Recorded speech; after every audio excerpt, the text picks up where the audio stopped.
All right, welcome everyone to the start of session 4 of Capricious Reverie. I'm back as your humble host. All of the players are here. They've taken me through a roller coaster of memories that I didn't want to bring back up.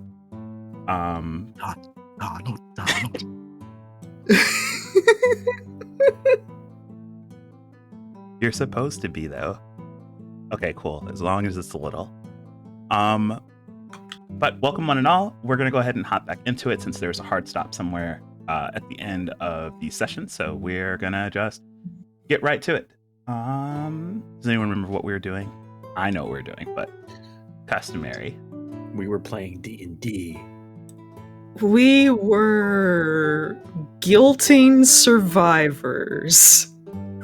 We were gonna head back to the Nolan family and be like, hey, look at the mess you guys made. Pretty dumb, huh? Give us more money.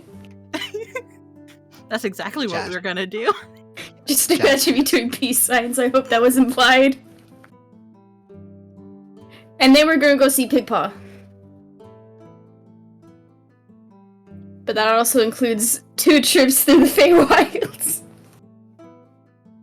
It's just a little bit of Feywild. What could go wrong? As a treat, we made friends with the spiders.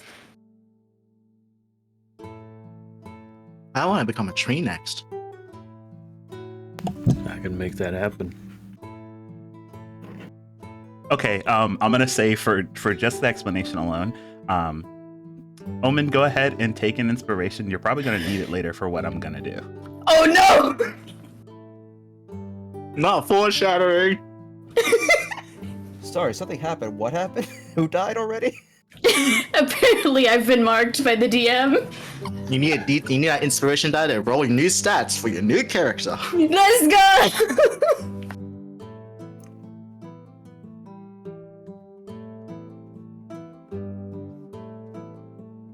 I don't know about new stats for a new character. If I do that to you, I'm you know what? I'm gonna apologize in advance. It might happen.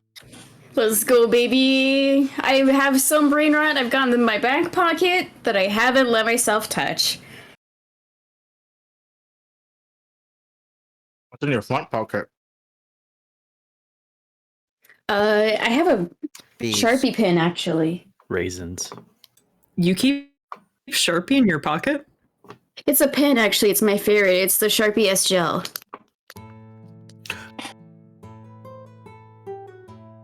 I have it in 3 different colors. What colors? Black, red, and blue, because that was all they had at the time. Spicy.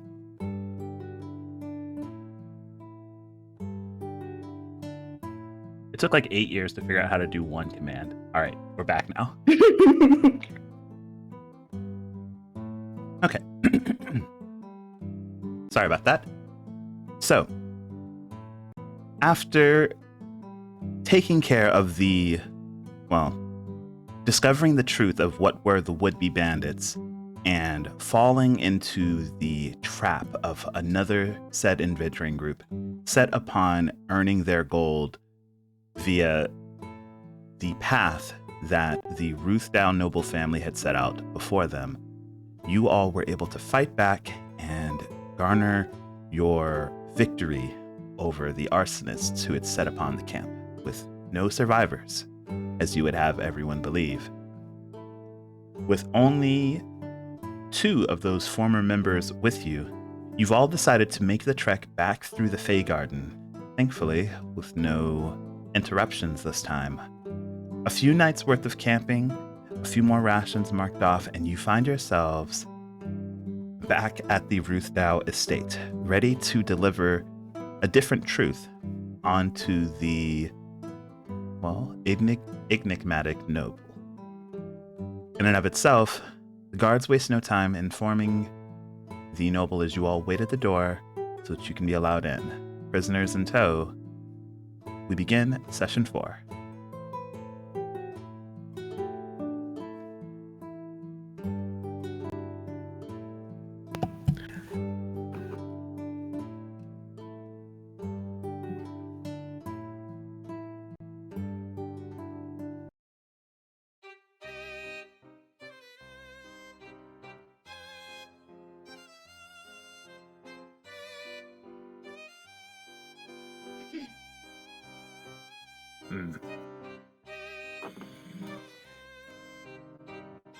So, this will be interesting.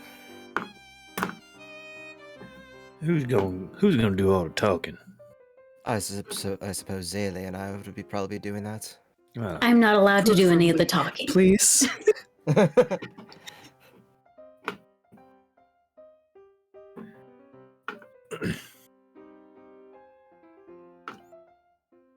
Let's start this art. I'm just gonna give a bardic inspiration by giving a small pat on the back to Zaylee and just go, "We got this, darling." Indeed, we do. And it's not long that you hear the unlocking of the door as the guard next to you goes ahead and flips open the doors, and you all are allowed into the estate where you can already see the head of the Ruthdale family seemingly talk to, a familiar guard who was outside at first.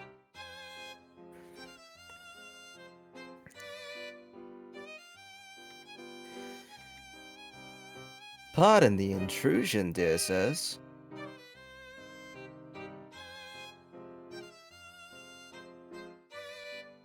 Zaylee pauses to stare back at the door just to make sure that their two friends come in. Companions. Yeah. Yeah, I was gonna say Obsidian would have been keeping by the door until those fuckers came in. Get in here, you varmints. Oh my god. They come in, like they wait for you all to kind of make their way in. But the moment you all kind of give a glance back, both of them huddle themselves in and kind of put themselves behind one of the pillars as you make your way up to the two talking men at the front.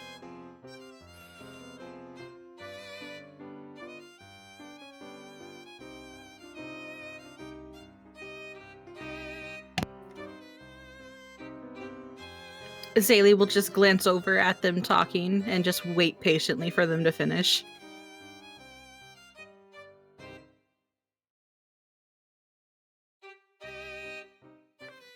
I want to eavesdrop.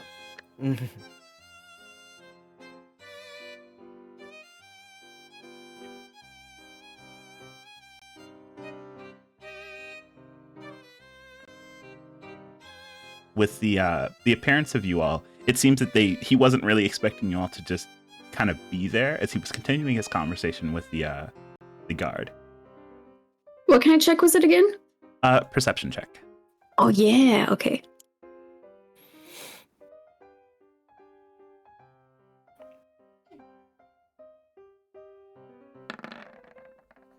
That was almost a 20.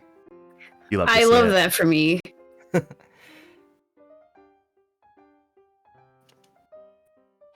It is a 10 though. So with a 10, it's not as if it looks like they might have lowered their tone. The noble didn't seem too eager on just ending the conversation as it was, but you do hear the tail end. You do hear the tail end as he basically makes a point of saying, "You will not bring up that name inside of this home again. Do you understand?" And he gives a very kind of curtailed nod before taking a step back and kind of moving past you all back to his position. Owen's just like whispering, probably just quietly for him not to hear, like, ooh, they're talking about somebody.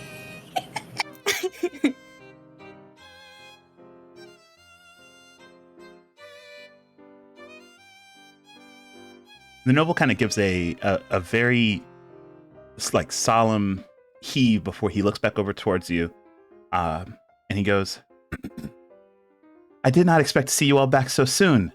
Please tell me, do you have word?" Oh, we have plenty of words. And then I'll look back between the two little guests we have, and I'll kind of usher them forward and motion to Zaylee, because I know Zaylee has the ring, or the jewel rather. Zaylee pulls out I believe it's a tassel and a crystal. Hold on. A medallion and a tassel. Okay. So you just go ahead and pull those out in front of him?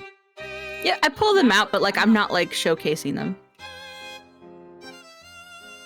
Right. So when you say that, he goes, well, well, let's hear it then. I would love to know if you found them, you found any clues, any words. And the moment you kind of glance back at the two people you brought with you, they kind of like scuttle their way up to be just behind you, like just in the middle of everything.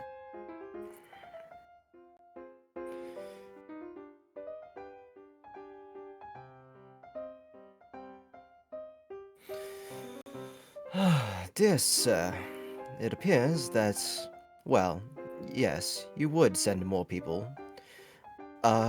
Against everything. Considering the, what is it? Severity of your situation. However, due to that, there has been complications in your request. You see, you really should be a little more in depth on who you hire for certain things. Some people, and she motions towards the two others, were willing to go to much greater lengths to do your job than we were. By greater lengths, I guess I mean... Extreme. Yes, exactly. And then, with that, she palms the medallion, but dangles the tassel from her hand.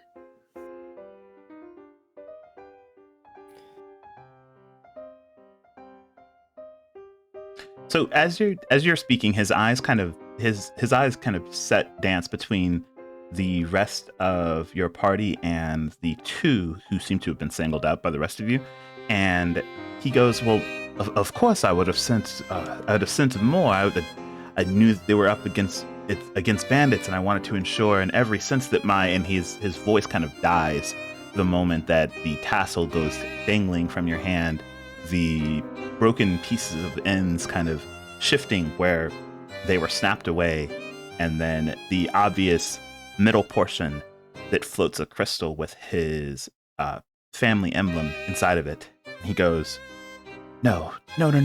Where? You see, when we happened upon the bandits encampment, these two and their fellows, who unfortunately are no longer with us, decided it would be the smart move to set it ablaze. Regardless of those who were inside. And despite that, they knew fully well this was a rescue mission and not a slaughter, which is what they very much did. Although I suppose I can see where they would make that misconception, considering how much you were willing to pay for heads. Heads of people who would say very, very interesting things if they were left alive, actually. Especially since, now that I think about it, those bandits all had insignias, did they not? Very, very true. They had all worn a very specific emblem across their chest. And then Zaylee unpalms the medallion. Does this family insignia mean anything to you?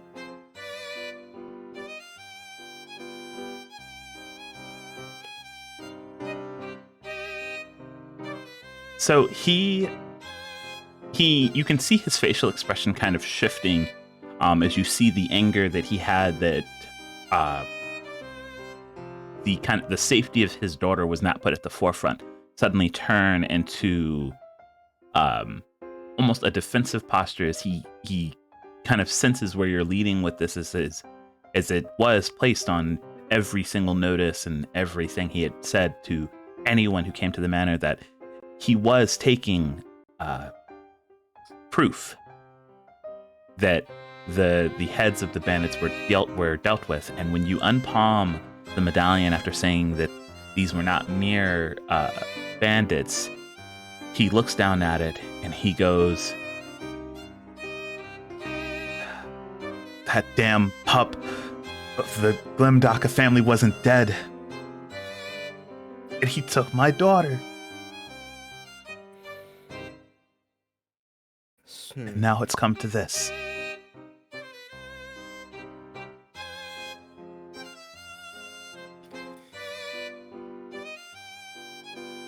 Zaylee. Okay. You can go first. I'm gonna say Zaylee kind of looks over towards Mika and gives them like a question look on like, should we tell him what we know? Like, just a questioning look. See, before the flames and the head started rolling, we had a very interesting conversation. With your daughter, in fact, before, unfortunately, everything went transpired. And it seems it was not that of a stealing, and more of a, let's say, it was on purpose. She did not leave unwillingly. She wanted to be with him. And since you already said, well, the pup of the Glimdakas survived, you already know very well what has happened, and who was behind it all, yet you still hid that information from everyone. And given the incentives you gave all of your hired parties, it's safe to assume that you knew what you were doing. Did you not?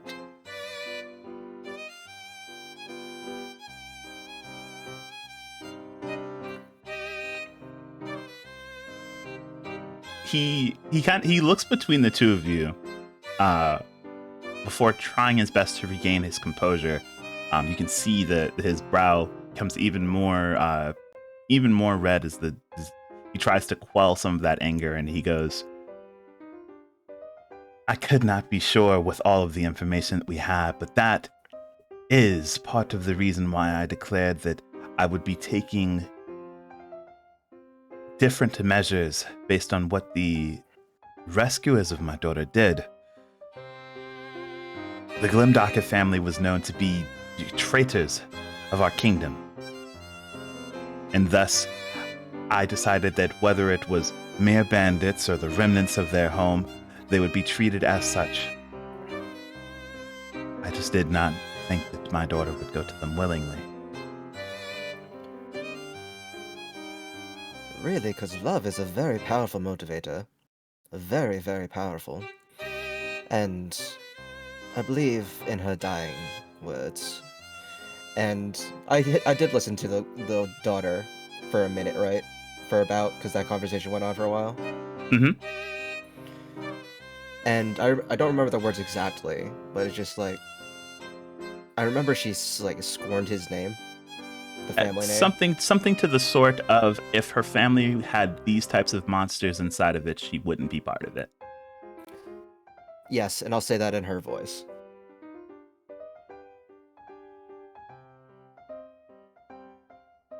I wish there were a role for psychological damage. I believe that's called intimidation. Yeah.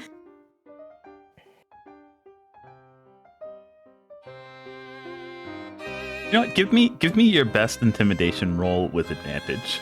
Oh, okay. Let's go. I don't know how that new system that you incorporated works, so I'm just gonna do it the manual way. Mine is 8. 17 plus 8, that is 25? 25.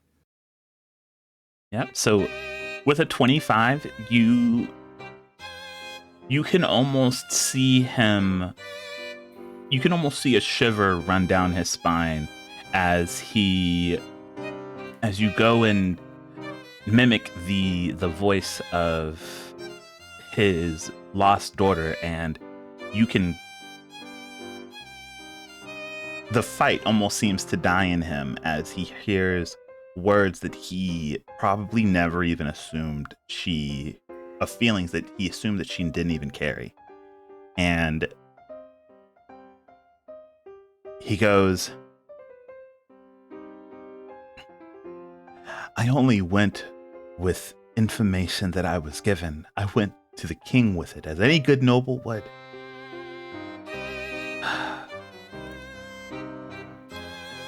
It seems to have cost me more than I ever was willing to pay.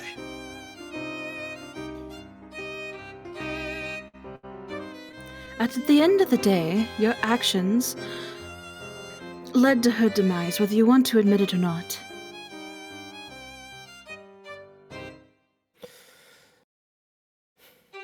It was quite inconvenient.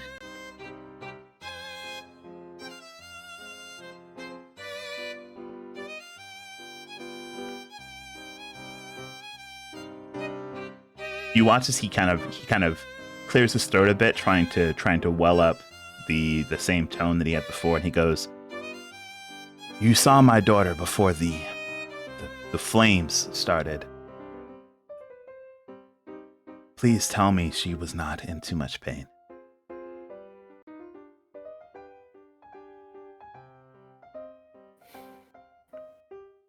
Considering how quickly things went down, I would assume not. In all fairness, sir, we were fighting for our lives just as much as she might have been. I feel like Omen opened their mouth to say something and Vern just like elbows them. Not now, not now.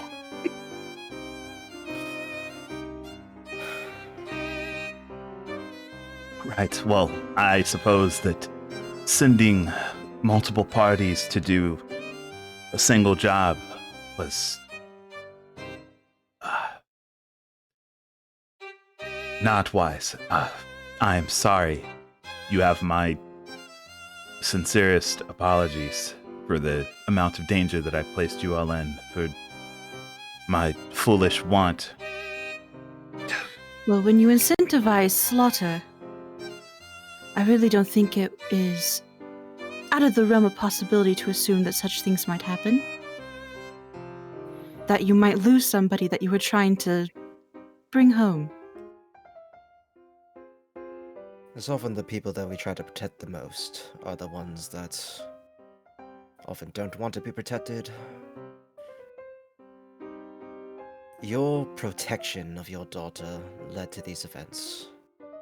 She was very capable, from what we could see. She was capable of making her own decisions, but you decided to baby her over and over again, to the point where it snapped something inside of her. She was a woman, not a child. She did what she wanted to do, and she died with the one that she loved. Hopefully you can take this lesson, as terrible as it is, and take it going forward in your parenting skills.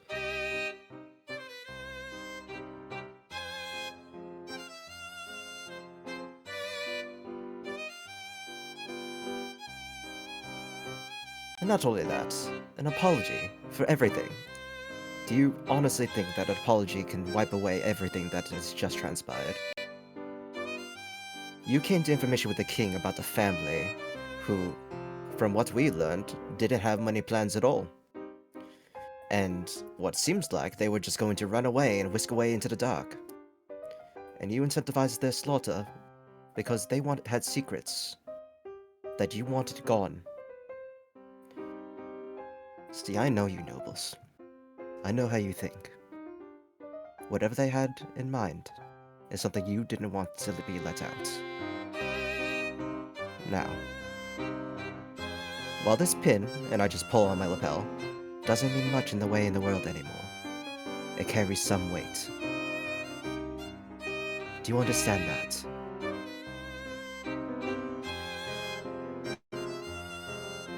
I just kind of drop the lapel and kind of compose myself because something is coming out that I don't really want to talk about.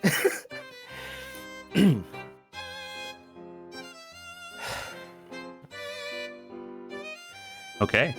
You attempt to choke back an almost personal connection that you feel to the type of emotions that are coming out, and he immediately kind of lifts up his head, and you sense the same type of almost noble arrogance of kind of adhering to a demand the only way they know how, as he looks at both of you and he goes, right, compensation.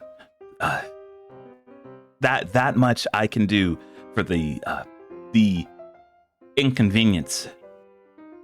I cannot say much more for what you heard while you were out there, but you've done a job for me and returned to me with the news. That much I can give. Compensate the families of the fallen as well.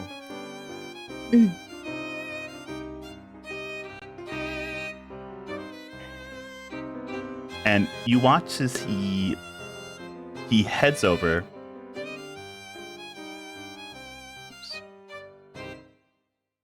He heads over to the statue of a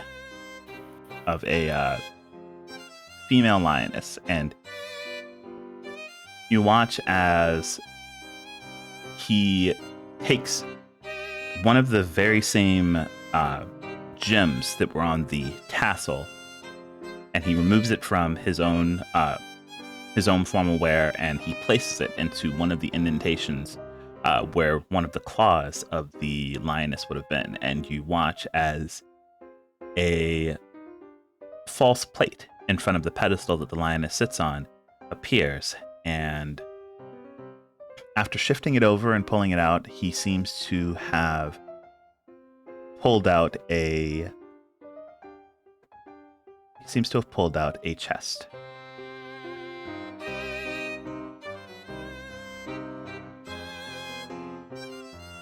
And after taking back his tassel, you watch as the lioness has a hinged jaw that seems to pour open, and the moment that it does, this chest goes from being simply empty to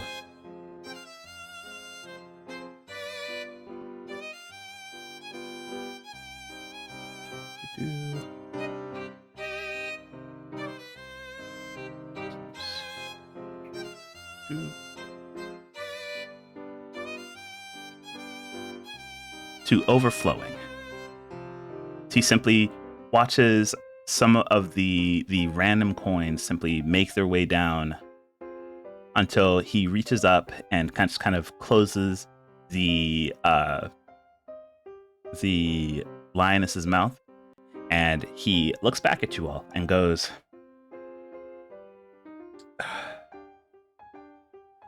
This was coin that I was saving for my daughter's eventual wedding. I suppose I won't be needing too much of it now. And he looks back at all of you and he goes, right, that should be about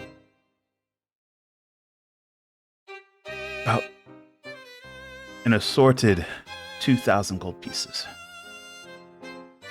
And he leaves it open and he goes, once you've collected it, feel free to see the door. You've done this house a favor. Now I must go and break the news to my wife.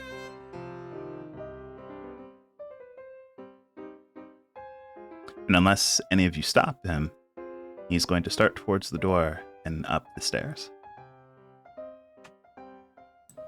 What does the reaction of the two captives that we have look like to this entire conversation? So they had a couple of different reactions as the story was being told. They're honestly just happy not to be like burned at the stake for everything that they've done.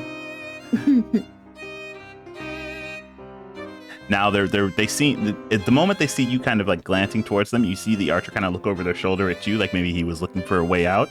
And once he sees you again, he kind of just slumps his shoulders again and just continues looking forward.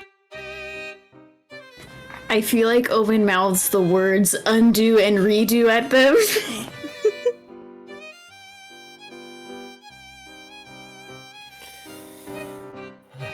apparently some people want to inside check me. Inside check. You know, I do think during Mika's speech, Owen would have got a little pale too, actually. Yeah, absolutely. Go ahead and roll any insight checks that you feel necessary. I would have become very curious about Miko, because curious. Same. I think Owen would be very curious. There you go. Did you say? Sorry, No, you're fine. Go ahead. I was asking.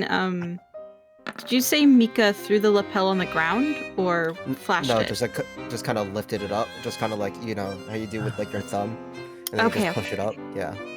Yeah. Is anyone else doing it?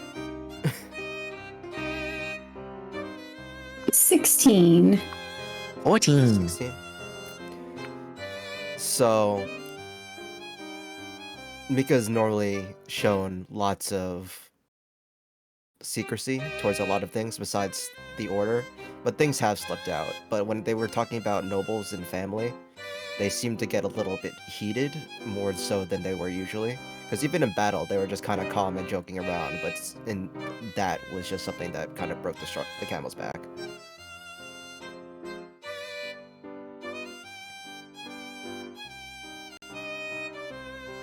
Interesting. Can I cast Detect Magic?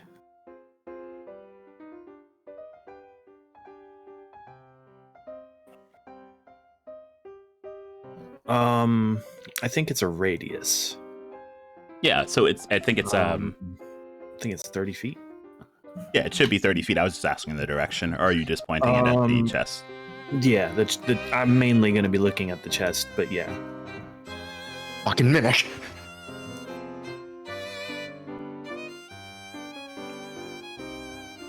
Okay, so you cast your Detect Magic. Yes. The radius itself casts just in that general direction. And while you did see something that most would consider fairly impressive happen, at least with the statuette, nothing over there seems to register as magic of any sort. All right.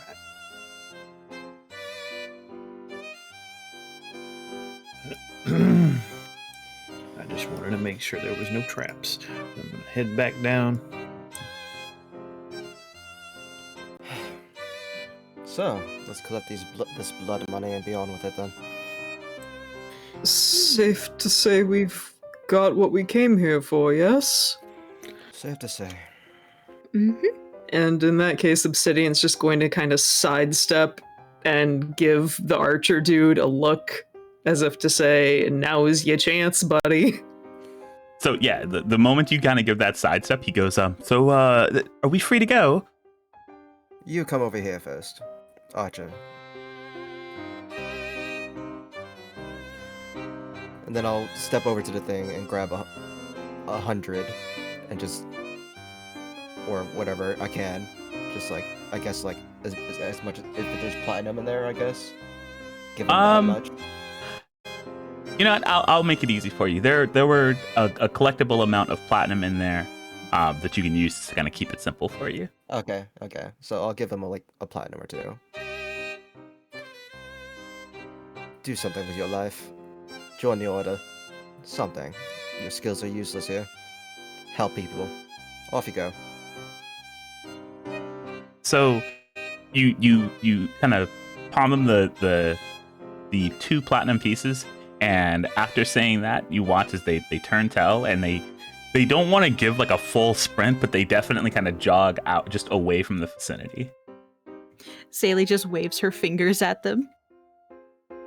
And the moment they get next to the other gentleman, they kind of like grab their cloak, and they both just kind of make their way out. When they walk by, I just kind of whisper, "I'll be watching." The trees can speak to me. I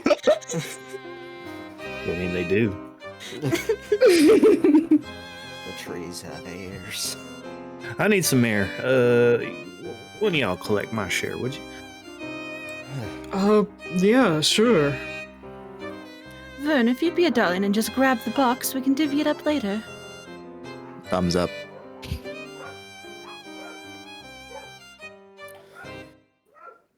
Some mighty fine grass y'all got out here. Side combo. Alright, And- got the box. Go. All right. Y'all You hear grab them the dogs? box and you all start to exit the estate, and one of the guards is just kind of waiting for you all to leave, and he'll shut the door behind you. I attack the guy. Oh god. You just hit him with the chest. Whoops, Knock him sorry. out, It's a run and gun. go.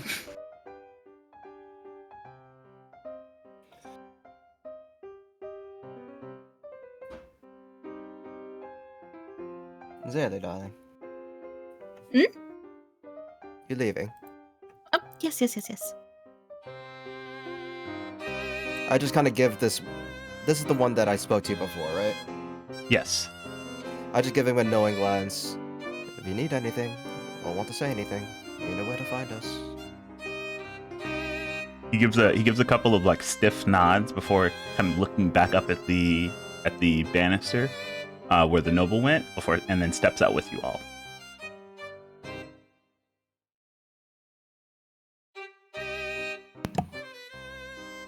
So who can do math here? I mean, I got fingers and toes. I believe. I also you. have all of my digits. What? I have all my digits somehow. Oh, I thought you said you didn't.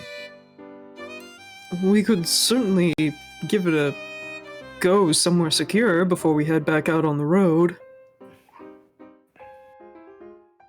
Are we having that nice gentleman take us through the garden again? Possibility. Huh? We already came back through that. Oh, you mean on the way out? On the way out. Okay. Oh. Oh, where did we leave him? Where did he go? Mika. He's left in the freight forest.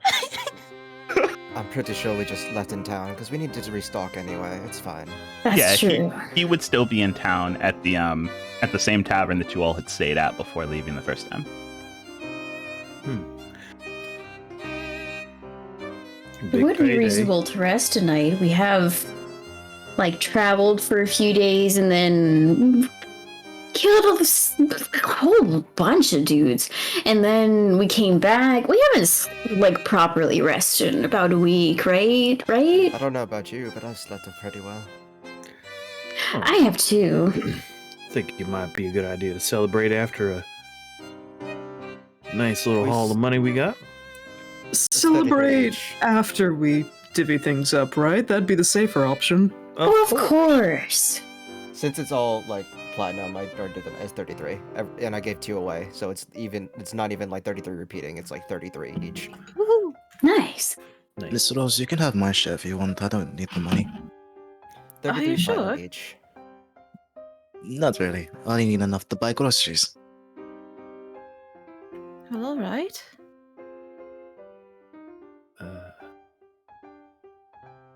Shit. So 33 platinum. Woohoo! And whatever Payday. you guys need and change.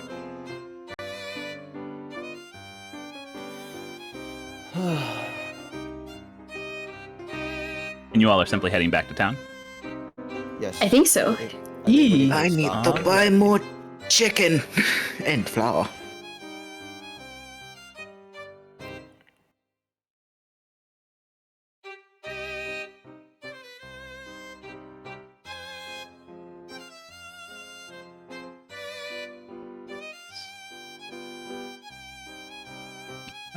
Speaking of which, it would be a good time to talk about Verna. Hmm. What? What about who now? Ah, true. Don't worry about it. Okay.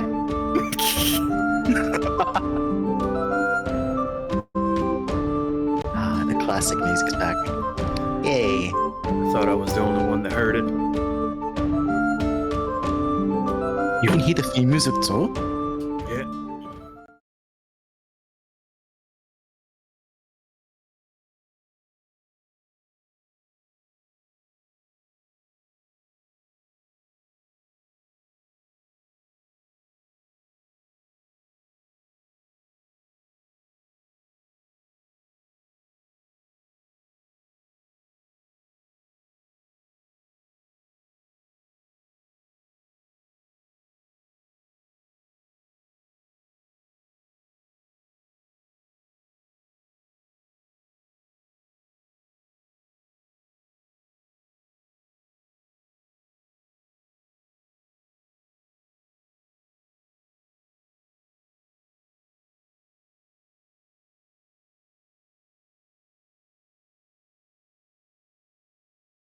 They know it's not a big pot, but they're too committed to the bit. It was a simple reading mistake. And we'll forever hold you to that mistake. Besides. So we all can count, but at the very least.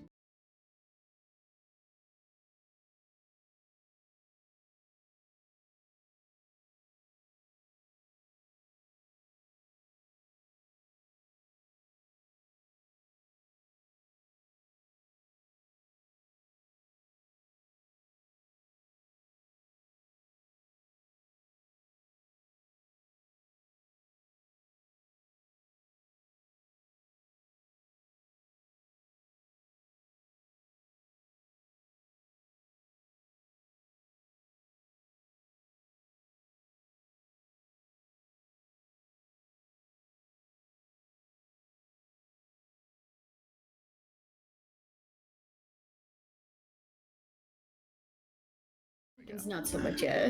One whole chicken, 33 platinum. God! Miss Rose, I need the 30 platinum back. This chicken, she lays gold eggs. Golden Rooster? It's Sunny in Philadelphia title, but it's scammed for egg.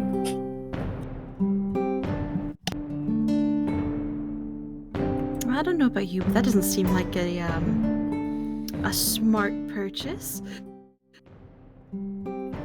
Is that how much the chicken is? Is it not? Probably not. I mean, if you go to a farm at night, they're free.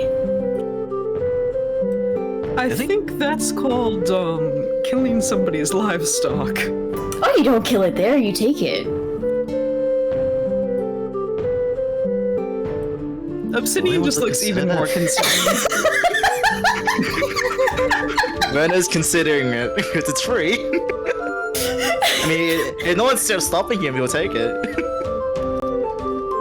Should If I? they leave it unlocked, it's free. That's the rule, right? Is it? Is So- it? I don't know about that. You all You see a big, small big person with no common sense, and a small person with no common sense. I'm like, just say common sense. So you all make your way back to the inn where you can easily see Gray. He has settled himself in for a nice civil lunch, and you all have taken the time to spread out the funds amongst you. Yeah, and you've got one more mission ahead.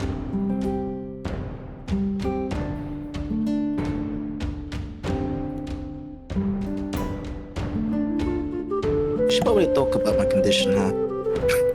You I'm seem to very really want to talk intrigued. about it, so we might as well. I mean, I was going to Maz. ignore it like all my other problems. you got That's the very confront. fair. That's If it would help you feel better to talk about it.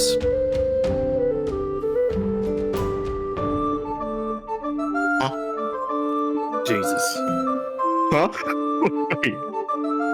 Your condition, Vern. No, I'm looking at the map. What? Where am I? Don't worry about it. Just You're just on the focus on. We're at a tavern. It's okay. You're in a tavern. You're getting sleepy. Ooh. I guess we just ordered dry drinks. I've ordered ale. So, I'm pretty sure I've talked to 2 people about that, but it's an affliction that I have to share, just in case I do put any of you in trouble. It's something I'm somewhat comfortable talking about, but it isn't my problem. What it is, but it isn't my source, so to speak. Well, you know where the highlands are? Are they high? The Whistling Highlands. The region up north. That's north, yeah. Oh, and nods. Yeah. I am familiar. That's where I come from. If you don't know, I'm a Furbolg. I come from a tribe called the Fova and the Fova. I'd ask you to spell it, but I can't read.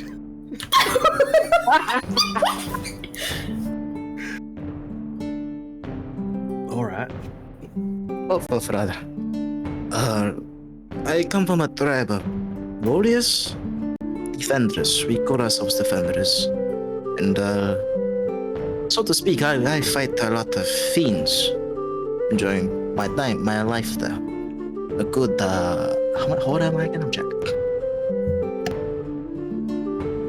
76 years of living. I've been fighting fiends for a good some of my life.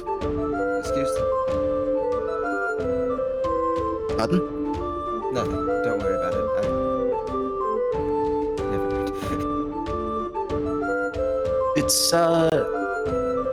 I kind of grew up with it, so fighting is in my blood. But the affliction I got was from a creature called a bone devil, and it's strange. It's not part of me, but yet it is. I don't know how to explain it. At times when I do feel the battle or the fighting get better or worse, it gets a bit more rampant than I want it to be. I can summarily control it. I don't want to show it now since we're in a public space. But if in chance I do get a bit happy for battle, that's the best way my cousin described it, happy for battle, then just try to put a distance away from me, or bring me back to my senses by putting me on fire. Fire. Fire. Excuse me. Again, part 2. What? What is it? Never mind. Do I know fire spells? I'll keep it in mind. You can ask the questions, I don't mind. What is you curious about? I have no questions. Things happen in life. Would the fire hurt you? Well, of course it does, it's fire.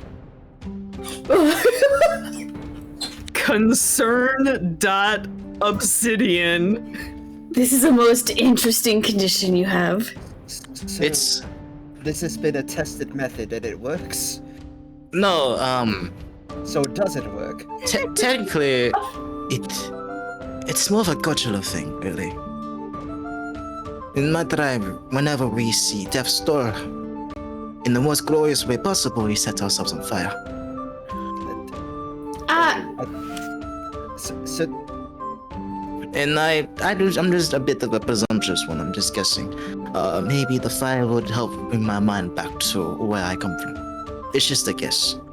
Vern, you've done something quite impressive. I'm concerned. Hang on.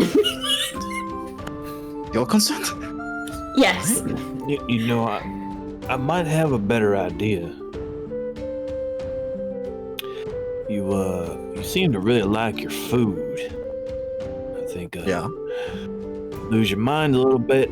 Might be a good idea to bring you back down to earth with some food, you know? Some herbs, Or some we spices. clang his equipment together so he gets mad. Wait, Pots no. and pans, Wait, yeah. no.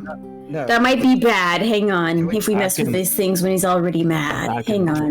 We'll workshop this. We'll figure it out. Okay, can we agree on a sachet? I get it. We unseason his cast iron. That might make it worse. Never mind. I mean, I won't go all evil on you over don't stop. Let's It's just been a put long sachet time there. since Please.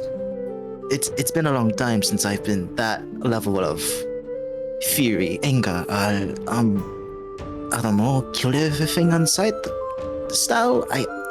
It was the sounds that popped up during battle, and I saw something in my vision, and I just had to kill it. That strange roaring that had gone on in the middle of the fight, right? Yeah, that one.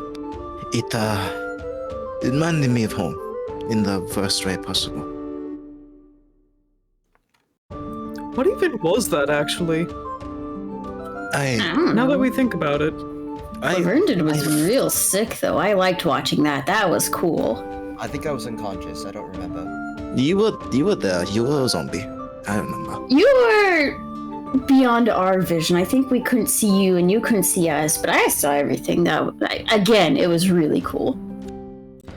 Speaking of you having gone off and almost died, Mika, please don't do that again. I fully thought that there would be more people on our side. There were not. There were zero. Everything wanted to kill us. It was. At least do it where I can see you. That's our compromise, okay? Where either of us could see you, yes. Yes. Yes. Mika, do you die often? I hope not.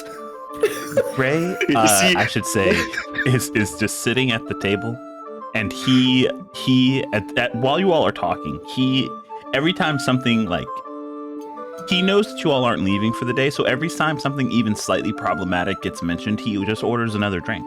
He's gonna die! He's gonna get alcohol poisoning. How many is he on?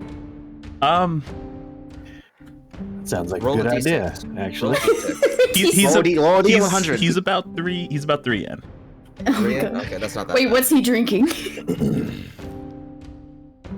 Like, is he just having ale, or is he going for something harder? It's just ale. It's nice, cheap ale. He has the idea that a lot of problematic things are probably going to get said in this one conversation, so he's actively not putting himself in danger as much. You know what? I think I'll have myself another drink. No.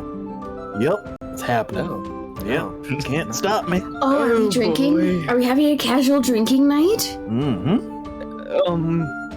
You all have made clear to Gray that you do plan on leaving the next morning, so Yes. take your casual This is drinking true. to however you would need it to be. Oh, plus 20 constitution. I got 20 constitution. I got this. I want to be abundantly clear. Obsidian's just going to try and nurse one drink as long as humanly possible. Before someone notices and be like, Yeah, hey, yeah. you're not drinking! Bro, you gotta But I don't want ale. What are So you I'm gonna looking for? I'm gonna go up to the bar or whatever. So it begins. Mhm. Oh, God. You got the hard stuff. Excuse me. So you get the bartender's attention, and they turn back towards you. It's a half orc woman. She's in the midst of pouring another drink and sliding it down the bar before they turn their attention to you and they go, yeah. You guys Oh, ain't interesting back there? Beside yourself? You're darn right. I am the interesting thing back here. But what are you looking for? I've got bottom shelf stuff, top shelf stuff. I'm Stuff- thinking something a little more back shelf stuff. You know what I mean? Oh, that's also the pricey stuff. So you're gonna have to put some coin down before I even sell out a glass. I'll put down a platinum. Keep my finger on it.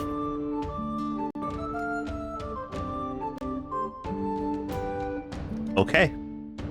They look down at the coin and they can see just the small shimmer of blue that kind of separates itself from standard silver, and they go, "Oh, doesn't say I didn't warn you." And they go and they grab a small shot glass, and from after taking themselves from behind the bar and kind of working their way in towards the back room, they return with it's more of just a flask styled glass jar, and they simply pop the cork off of a shimmering kind of orange liquid that when they go to pour it almost pours itself slightly more like honey than kind of a watery liquid. And they go, I'm gonna use this here coin that you put down to pay for the drink and for the room that you're gonna need when you're done. Is that okay? That's fine. Okay. And as soon as you move your hand, they take the coin and they slide you one shot of something. And a key. And a key. Though they do make sure to warn you that you should probably give the key to someone else because you're not going to make it. Oh. This reminds me of some animated bit where this guy talks about his 21st birthday and the waitress warns him like they're creepers. They creep up on you, and he wakes up the next morning. That's all he remembers is her warning him. You know what? Why don't you hold on to the key? I'm gonna hand it back to her. Oh god. He looks over. She looks over at the table that you're sitting at, and she just goes, "I'll make sure it ends up in one of their hands. Don't you worry." Yeah, that's okay. I'm gonna go back over to the table and sit down. Okay. Everyone sees Brew come back to the table, and he's got a what looks like a glass of swirling liquid gold swirling in his cup, in his glass. Well, here's to finding Pig Paw, Dad, Father, damn. And he holds his drink up. Can I take a shot too, or is it just only one shot? I only bought one. If you want one, you got to get yourself one, buddy. I don't know. These things looks crazy, but I'm gonna take the shot. Oh dear. I've only What's drank happening alcohol to a him? handful of times. So, do me a favor. Yeah. Oh, What's your Constitution modifier? oh god. Plus 2. So go ahead and roll a Constitution save at disadvantage for me.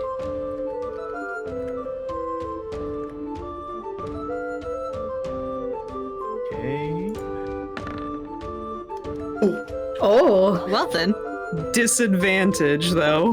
one more. By 20. That was an accidental one too. So Man. Such a waste.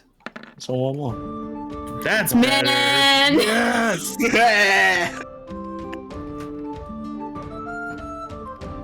That's a 7. Okay, so that's a 7. So, you.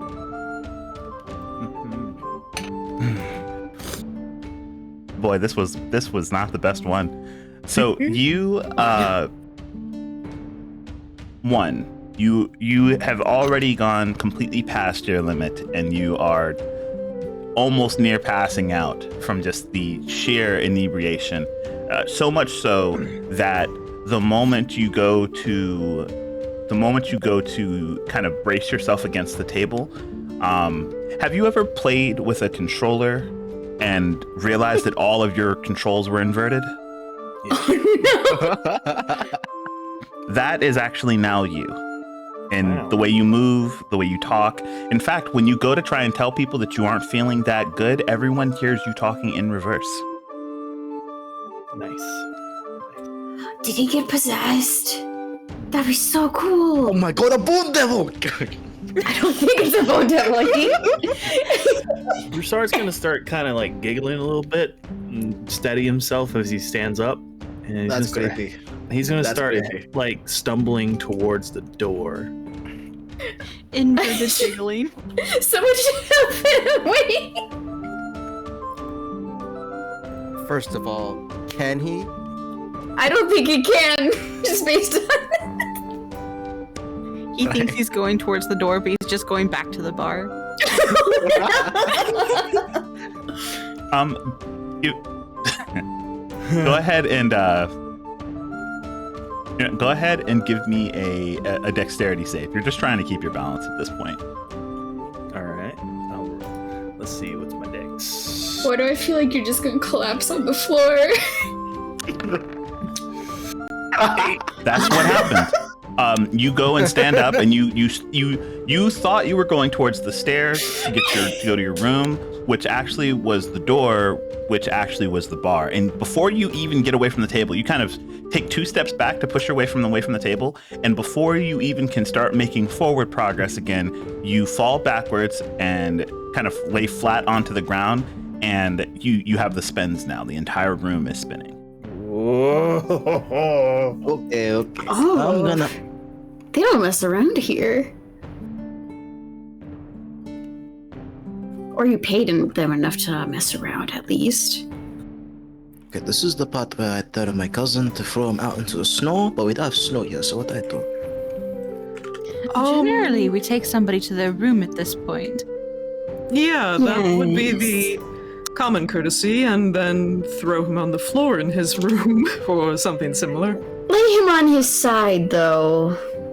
Like, throw him in, but then you prop him up, you know. Okay, I'll go ahead and pick him up. I do Princess Carrie. All right, so you pick him up. I don't know how to speak, but this is what I said.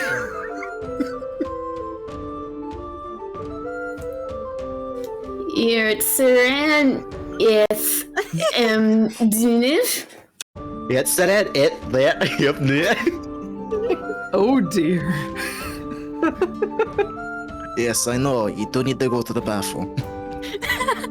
So at this point, everyone can hear that the barkeep is just dying of laughter back over at the bar. And as you go to pick him up, she kind of waves you over. She waves you over with the key in her hand. You're probably gonna need this if you want to put your friend to sleep there. Where does this go? This goes to the first room on your left up the stairs there. He paid for his room when I told him he wasn't gonna make it past the first shot. Oh, okay. Thank you. I go upstairs and just throw him to his room. You all are slightly concerned when you hear the steps going upstairs, and then you hear, rather than like just nothing, you hear this large kind of thump as you're sure he was just thrown onto the floor in his own room from the ceiling.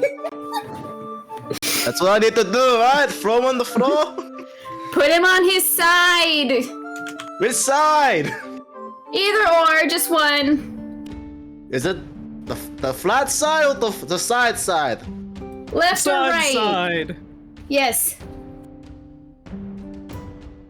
I put him face down. I think Owen goes to check and shows them what they mean. Oh, that's This way he won't choke on his vomit. you can choke on that. Didn't you say you didn't drink that much? I think he drank enough. We'll see. He's gonna be fine. I put a blanket over him, just walk out the room. All right, Broussard, you're on your side, thankfully. All of your friends are talking in reverse. It's very strange, but at the very least, they gave you a blanket, so you aren't going to die of hypothermia. I caught runs up. With that, though, Gray decides that if he tries to keep up any more with all of the craziness that he's hearing, he's going to end up in much the same state, and he's got to get up and drive you all in the morning. So he decides to let you all know that he will get the horses ready and gather you all as soon as he is ready. And does anyone remember where you were heading off to? Pig Pot? It was a small hamlet, I guess it's called, right? Outside of the Fey Gardens that was basically on the way. No, slightly farther than the place we were originally heading. Something called Aldercrest or something? Yeah, I'm Aldercrest surprised I or something remember like that. Well, Aldercrest is actually the town that you're in right now. Let me go and take a look. It was like a trading post up north, wasn't it? Yeah, it was like a very small Yeah. little thing.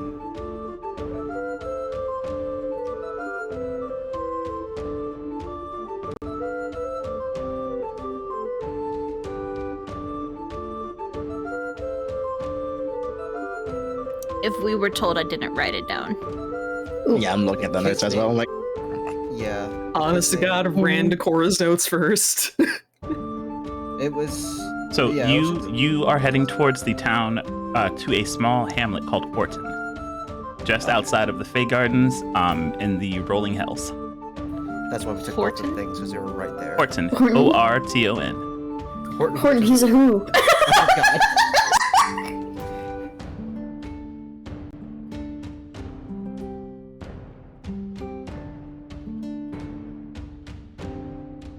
oh, now I understand the map.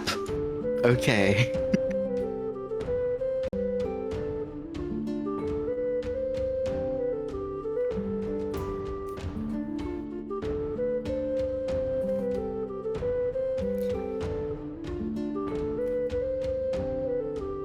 All right. So, did you all have any other plans for tonight, or should we move on?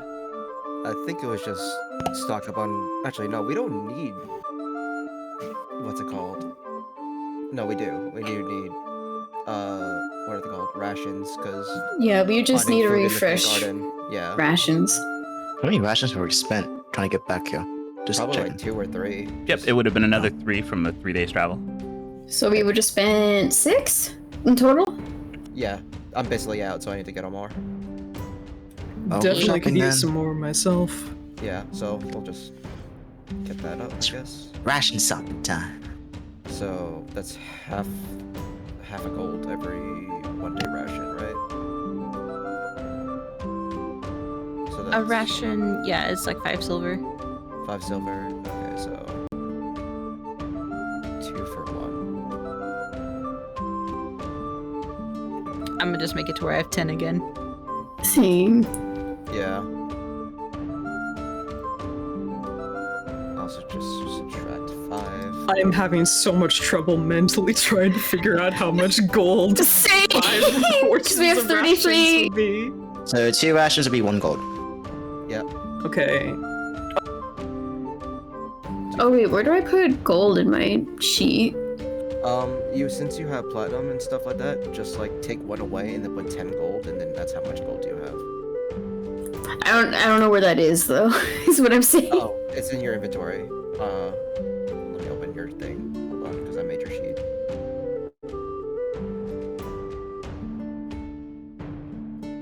Speech ramp. Oh, right. I need to buy something. Is there like a bookstore anywhere in the town? Or like Okay, a so let me give you. So, library?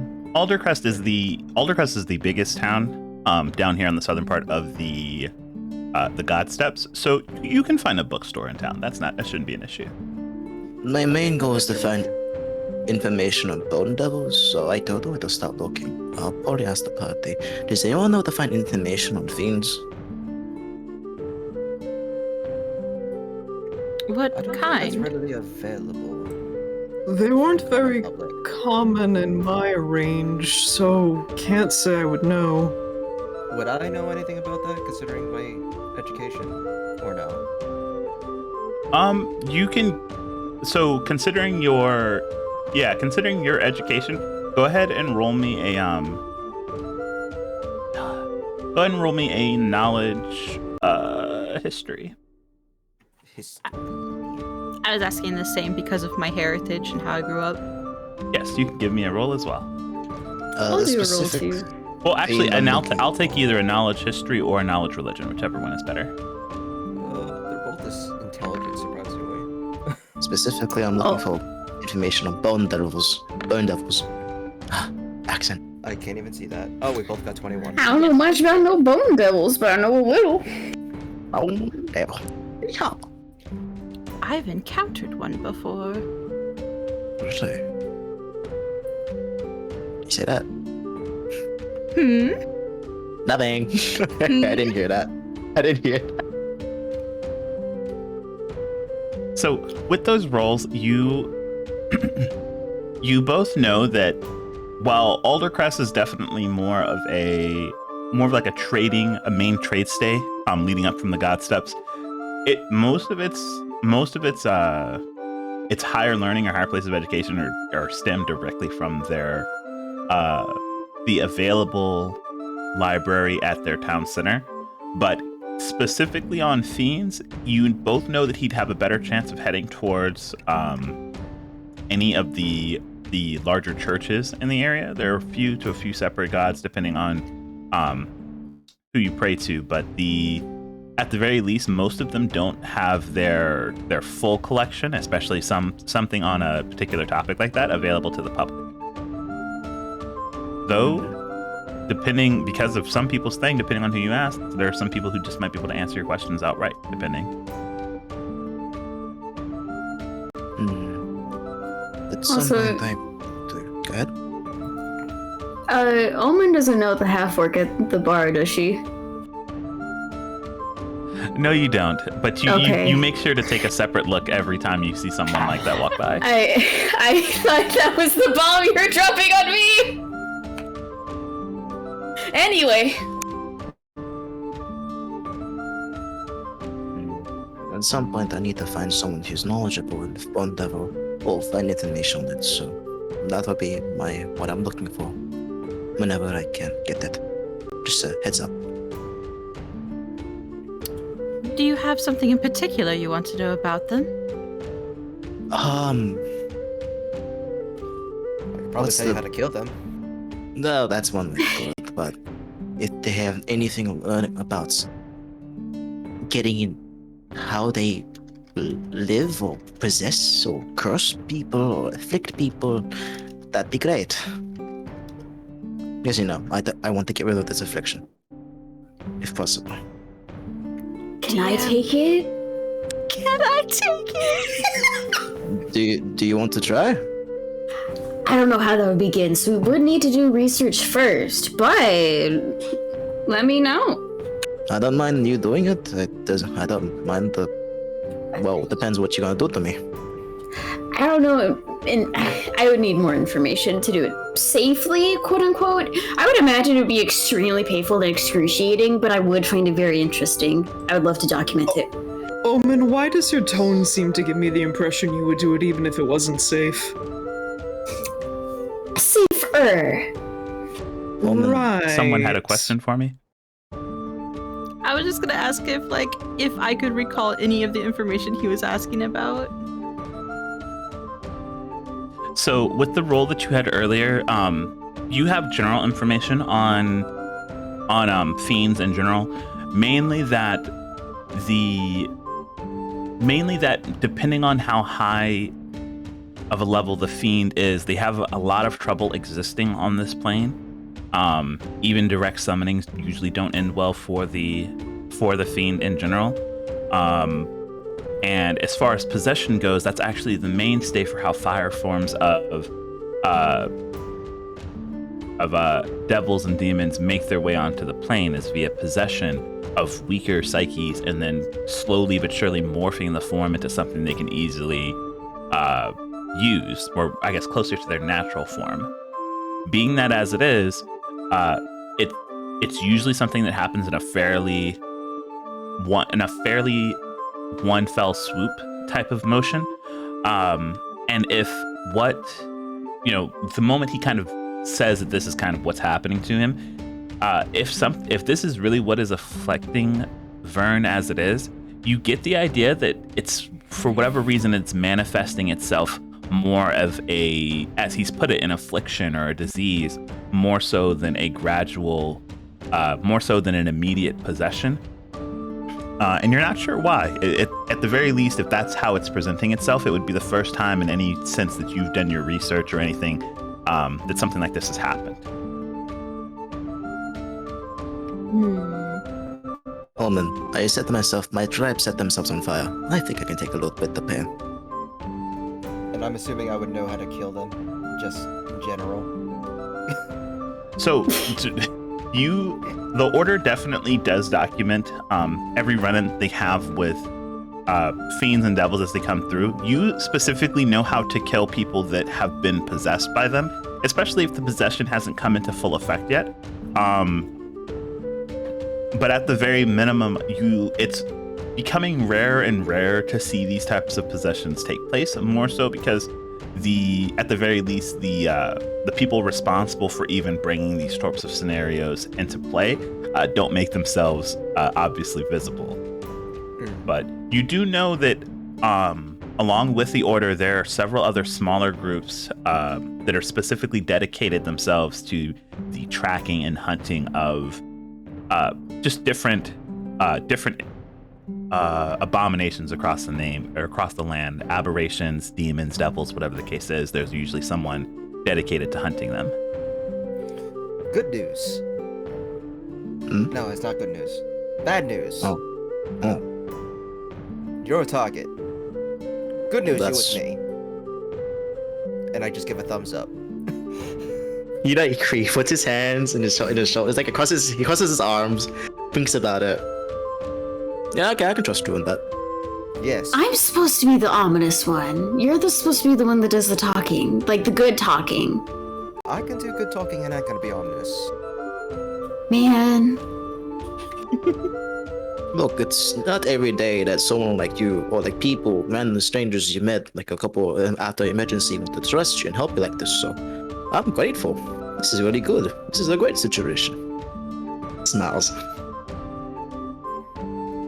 Either way, if you do want more information, we could always stop by a church. That'd be nice. Hopefully you don't burst into flames. Maybe we could visit a church and he stays in the car? Me? Why should he, though? In case he bursts into flames. Yes. That's Okay, only but if we could always put him out, right? it's only Only it's if- only if Listen, we don't need The way him to be how- set on fire, then get mad. It's supposed to be the other way around. Yes, is that. But the way my chat does it is that we have potions which you just pop and then reset ourselves on. It's not like a innate thing. That'd be kind of cool if it was.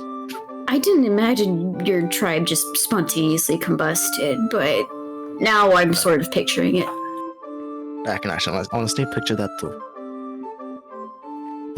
Honestly, if I were to burst into flames, I'd rather it happen in a church. I'd rather not go to a church, but teach their own. Do you have a reason why? Yes. You have your craze looked And again, that's- Omen. Wait, what? You have your craze looked. Calm down.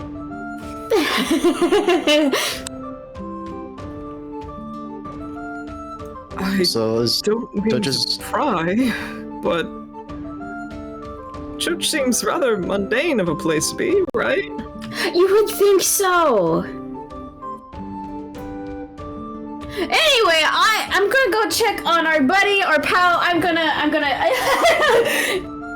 she leaves and she takes Reset's bed.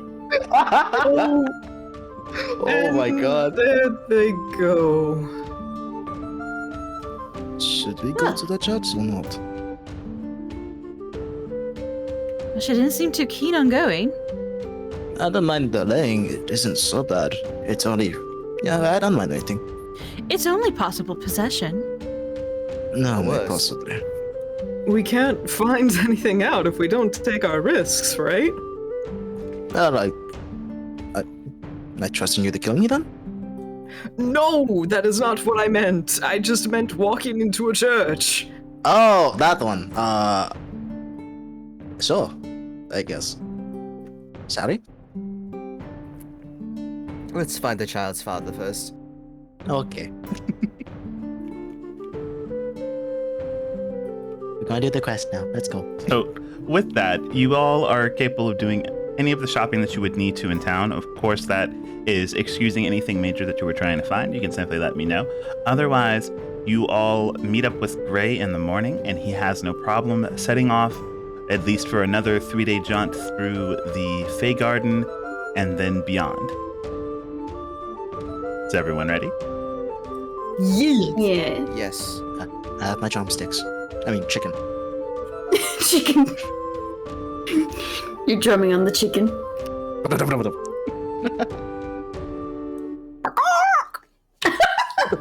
Where is it? I must kill it!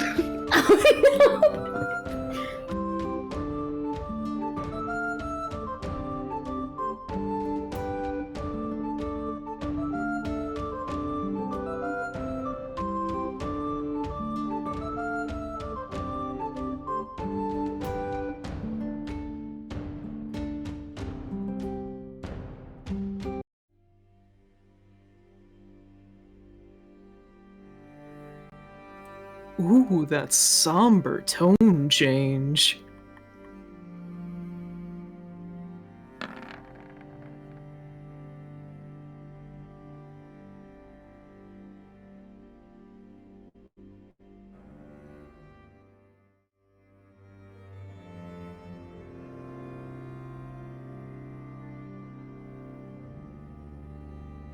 So, as the cart makes its way, you all can see through the thinly veiled gaps in the cart that it is starting to get late. And normally at this time, you would try and find one of the either pre-established already used campsites. Oops.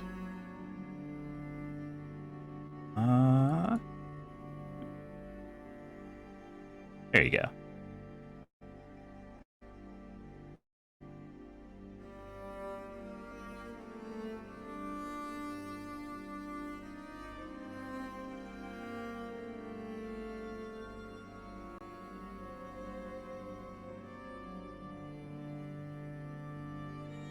It's always so sad when certain people can see and certain people can't. It's hilarious. I just love you mid-exposition. Meanwhile, all of us are crying in the chat like, What? We can't see you. What? Why is it so dark? Well, my pants on. It's too dark. oh wait, I think I have vision. Just fucking darkness. Oh, there we go. Okay. Okay. So, through the thinly veiled gaps inside of the cart, you all can see that it is getting late, and normally you would be looking for already used campsites that were usually a marker of safety against some of the more either curious or outright malicious fae that exist inside of the garden.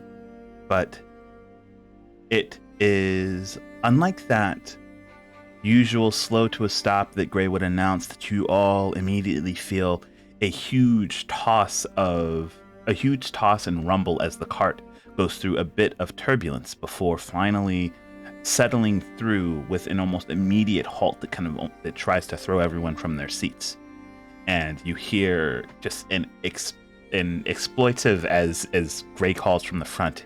He goes, "God damn it! What the It's okay, girl, it's okay." And he looks back into the car and he goes, "Is everyone okay back there?" Zalia's clung to Vern's arm. Owen's on the floor. A bit tossed around, but I think we're all right.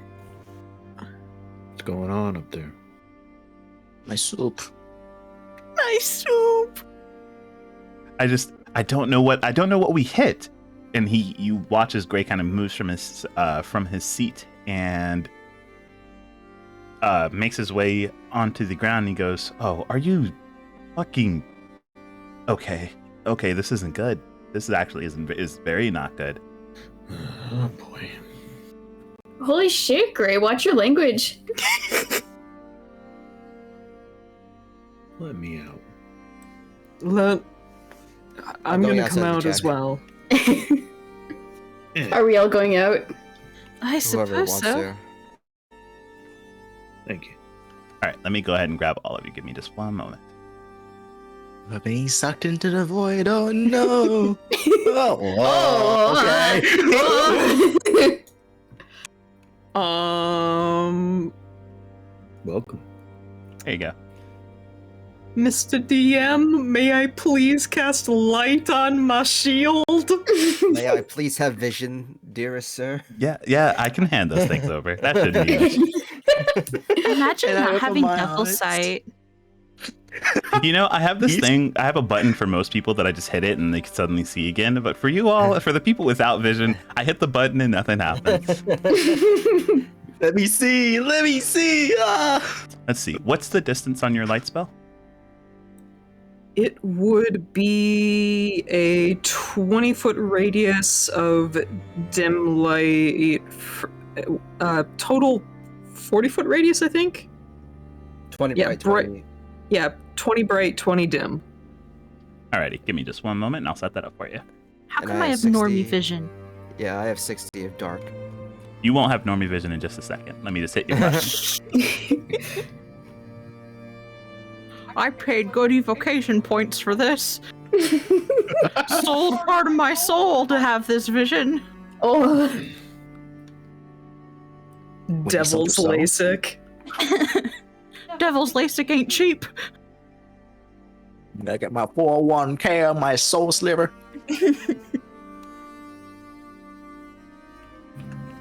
I do feel like Omen pulls Brsara aside and is like, "Hey, thanks for being pretty nonchalant about me just stealing your bed from you." All right, how's your vision now? Is it still normie? my vision is slightly less normie now. Slightly less than normie vision. I'm gonna stick to obsidian like Luke because I can't see outside of this. This is as far as I can see.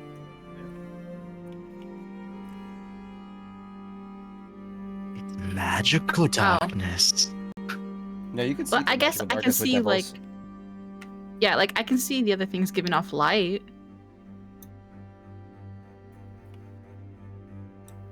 Vern, buddy, you good?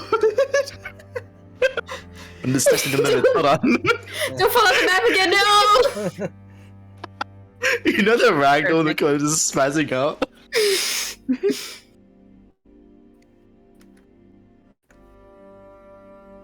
My devil's LASIK is kicking in now. What'd you hit?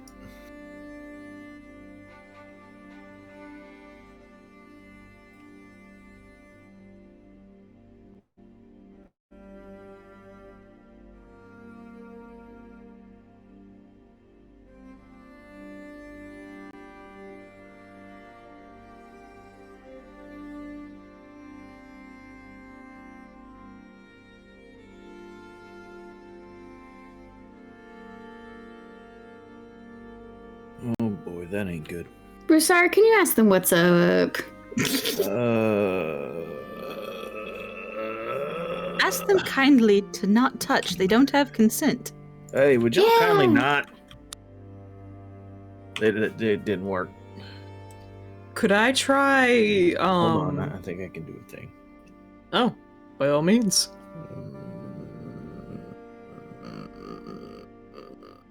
Nope, never mind. It doesn't do that. No, go ahead. Okay. With the sharp, pointy end of my stone spear, or stone mace, could I try and cut at the vines and just see what happens if they continue to grow or something? Absolutely. You can go ahead and roll an attack on the vines.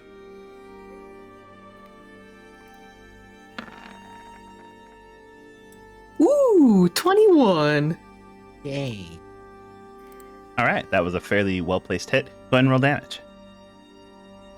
It's alive.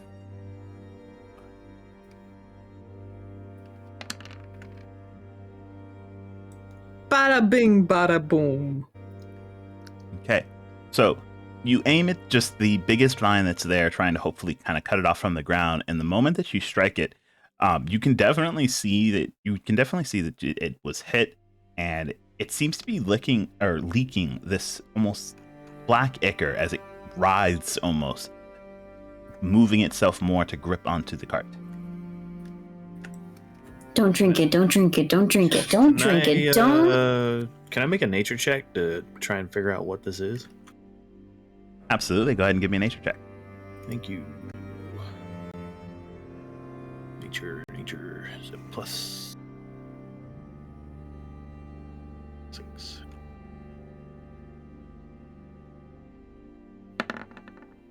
All right, that is a 22. Also, is it nighttime or is this just a really dark and ominous part of the woods? The park? No, it's nighttime. We're moving Okay. towards nighttime. It could get Okay. darker. Oh no. It's just a sunny day outside, and this part has just a dark cloud over it. That's all. Well, I meant like if it was so overgrown, it was just dark and bioluminescent here. Oh no. A lot of the Fey Garden can be dark and overgrown like that. But most of their nights actually look much like how you see here, with a lot of kind of Fey and bioluminescent floating lights that seem to spawn out of the darkness and float for a bit before disappearing. With your nature check, Broussard, you can immediately smell it. The scent of rotting, the fact that this vine seems to be so lively, and yet it gives off the smell of mulch and at the very least not healthy natures. You've been around your entire life, and the way that it's responding seems to almost give off a malicious sub intent. I immediately start backing off, and you can see Broussard is super panicked. Can I Brew? roll perception to be alert and look around my surroundings for anything dangerous? Ooh. Yeah, absolutely. You can give me a perception. Yay. Anyone on help? Oh, do their own rolls? I want to look around. I want to look. What's going Right. on, Broussard? You seem Vile, to understand this. putrid, unnatural. Something's causing this then. Something is to blame? I want to start looking around the area, see if I can see anything. Okay, you can go ahead and add your perception in as well as Thanks. this will initiate a group check. Cool. I'll do the same thing. Then. Perception. Okay, cool. Oh boy.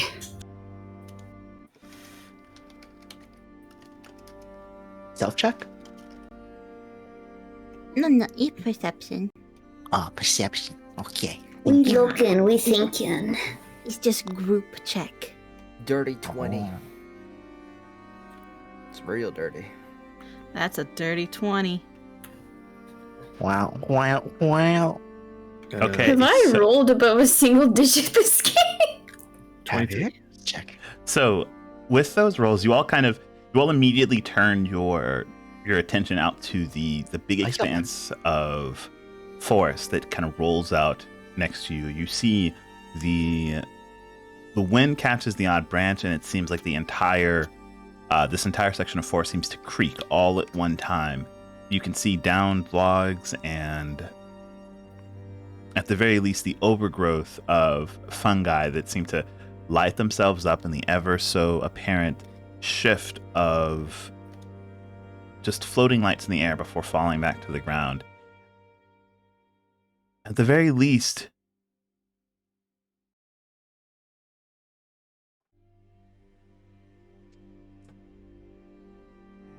the very least, nothing seems to stand out too much, but there's only so deep into the forest that you can see at the moment.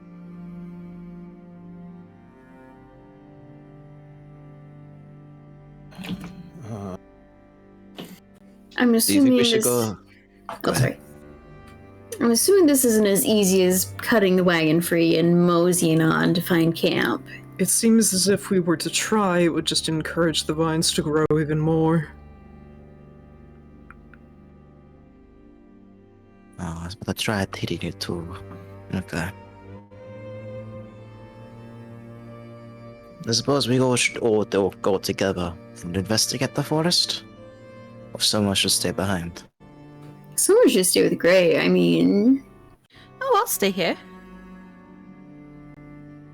Zaylee just kind of leans against the wagon.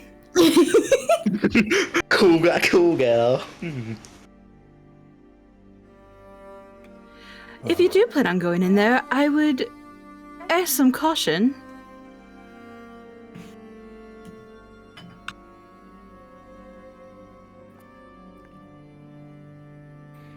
Not about this. 4 gold on the head and 2 stay back with Gray to make sure the caravan stays safe. And if you do need to bring the rest of us along, you need to send a message. Can anyone send a message over? Or just shout as loud as you can? I can scream pretty loud. That can drop. Let me double check my spells. Oh, I could You do a lose- thaumaturgy. Yeah. If you do scream out, I guess me and Zaylee will come running. I'll do violence and she can do her best to be supportive, right? She could also do a little violence. Not that bad. Hopefully there's nothing out there. No hope not. Here's hoping. Vern or Zaylee, real quick, before we head out. Obsidian would want to walk up to you guys and I guess specifically gesture for one of Vern's weapons so that he could cast light on that one as well. That way you guys aren't left in the dark. Shield. You put it on my shield. we'll be matching in that case. Oh, that's cute. I forgot it was dark. Gives you a squint. Thank you. That is pretty cute, though. Thank you. Gives like a very odd, gentle smile. Stay safe, both of you. That's part of my job, to protect her.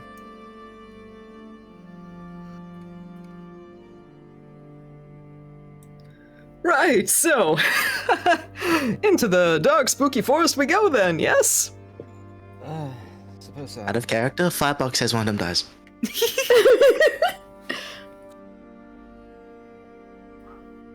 Versada, you seem to know the most about this. Do you want to take points or?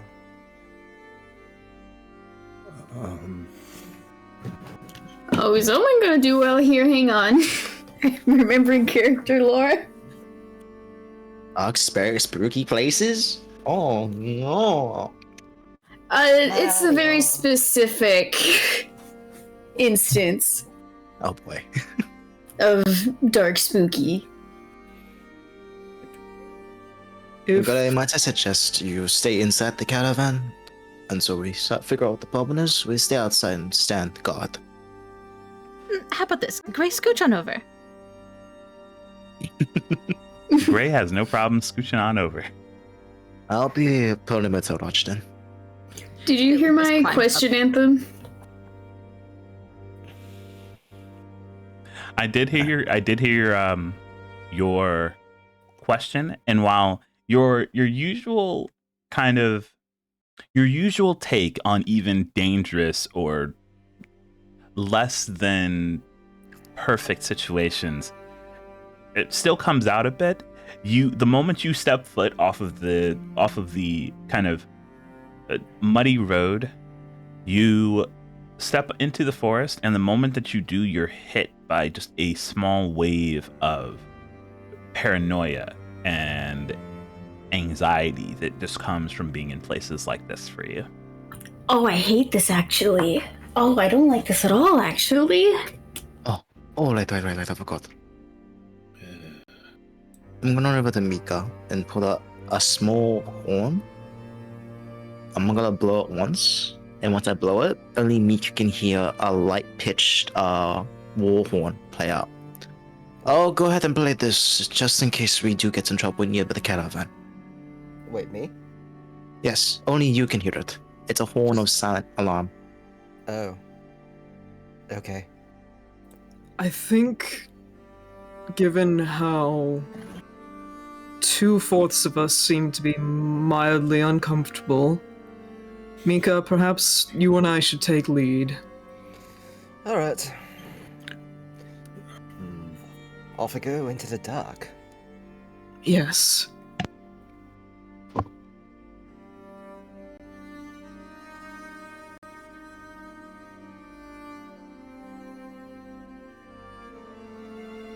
I'm keeping an eye above us, because there's like tree lines and canopies and stuff. Okay, you're keeping an eye on the canopies above, and are any of you looking out for anything in particular? I'm just generally keeping myself aware of fey bullshittery, giggling, ominous noises, etc. Staying out of those circles, tell you what. Watching for vines on the ground. Okay, give me a since you're looking at the ground and you're kind of looking out for vines, I will take either a survival check or a investigation check, whichever is better for you. Okay.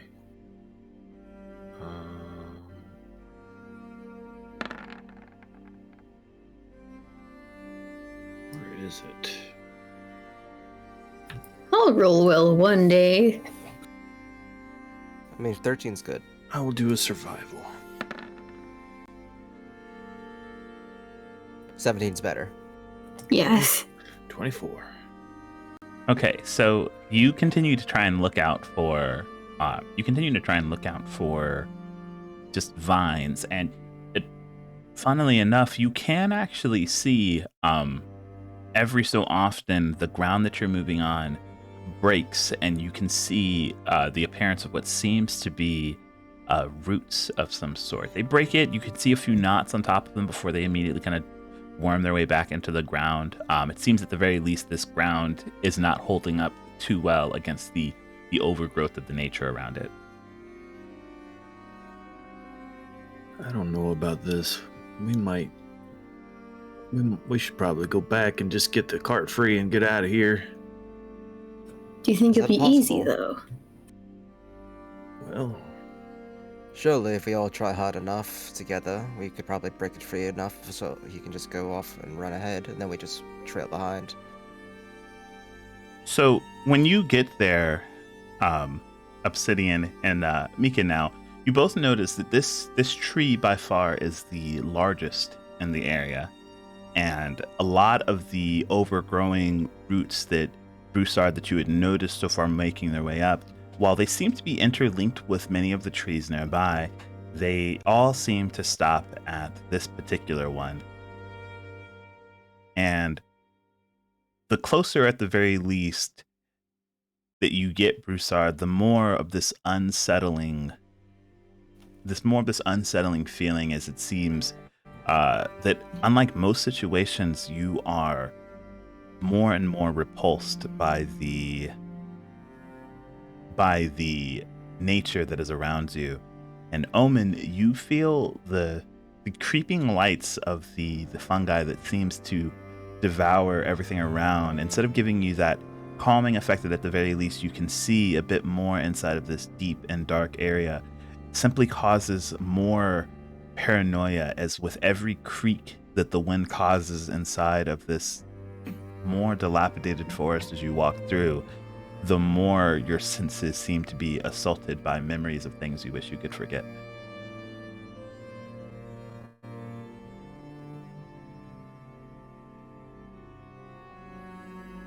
Wait, who is that for? You. Oh. I want to leave. Should we just do a normal thing? Just try our best, cut the things all at once, then Gray goes off, we follow behind.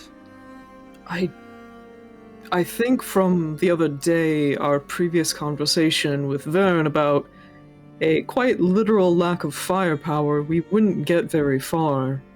At the very least, from trying to cut those plants myself, it seemed like the source of this might be the better route, in my opinion. And all right. Looking at this, we might have already found our source. What do we do against a tree? Well,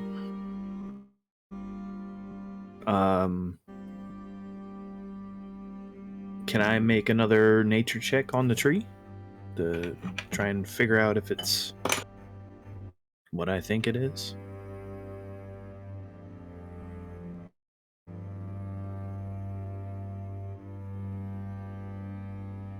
Absolutely. Go ahead and give me a nature check.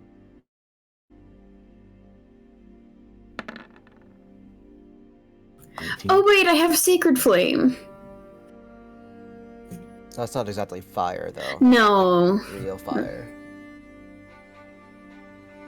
I don't think that'd be a good idea right now anyway.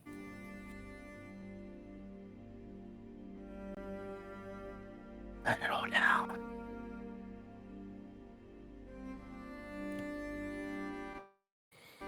So, with a 19, you go and start examining this.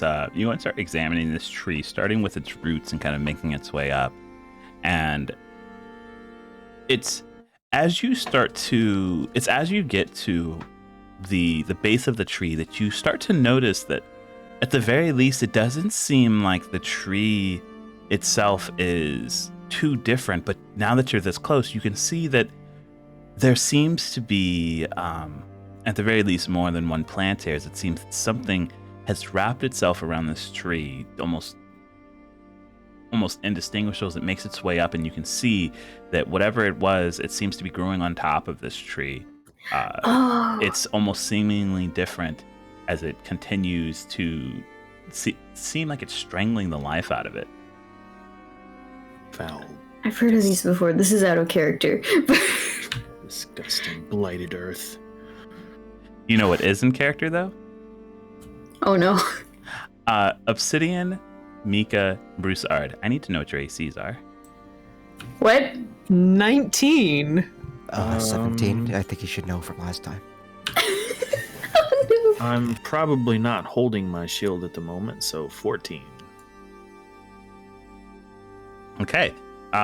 Actually, against all three of you, you all immediately see is the same vines that I had mentioned earlier that were strangling this tree. They all seem to unwrap all at once. You can see the grip of impressed wood as it was trying to grow and get some kind of life into it around these vines is suddenly exposed as the vines themselves seem to whip out and grab hold of all three of you, doing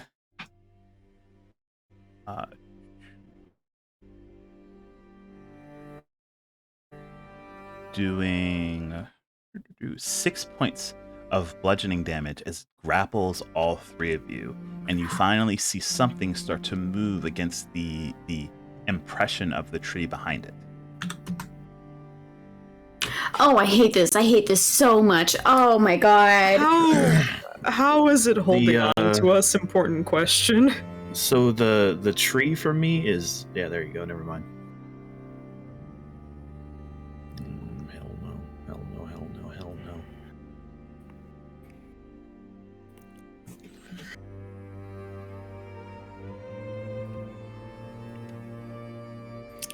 Well,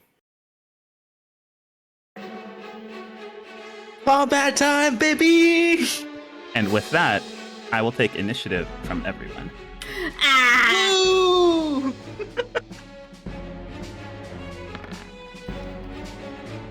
Oh, that's par for the course.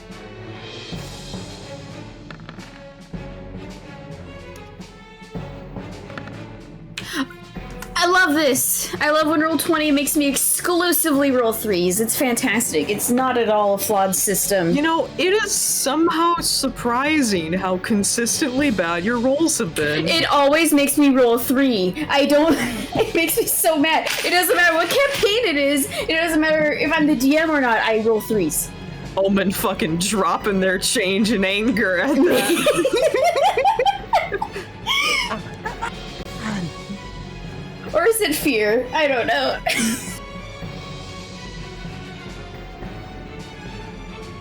This music's rad though.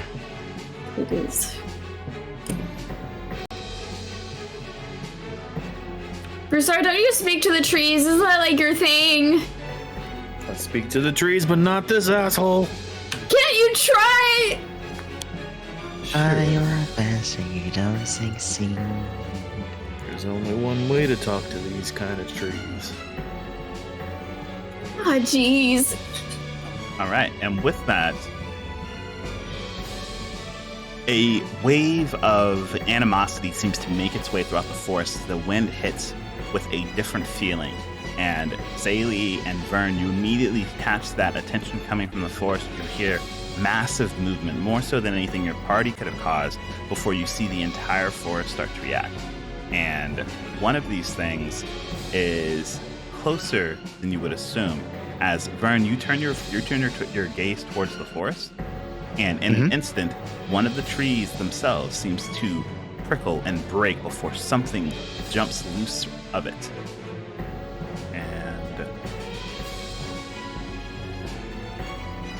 And it leaps from the tree towards you. And what is your AC? My AC is 19 with the shield on.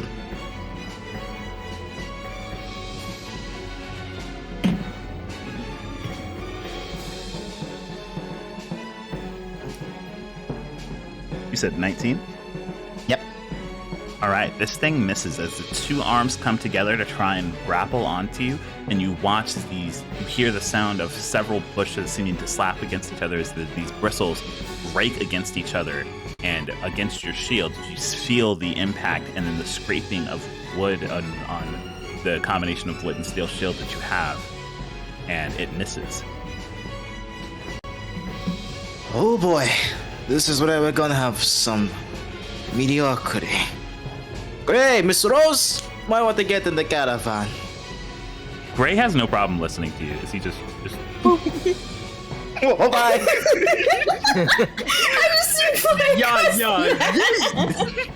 he just leaves. He's just gone. He can fly. He can fly this whole time. Sandstone owl flies away. And with that, it is another one of these creatures' turns as you hear one of the bushes nearby seemingly rustle before one of these creatures comes running forth towards you, Obsidian, since you're closest to it. Oh, they can run. Oh, I hate this. Jeez. Oh, I want to go home. Like, I don't live anywhere, but I want to. Oh. And I need to know what your AC is. 19, my dude. Oh, no.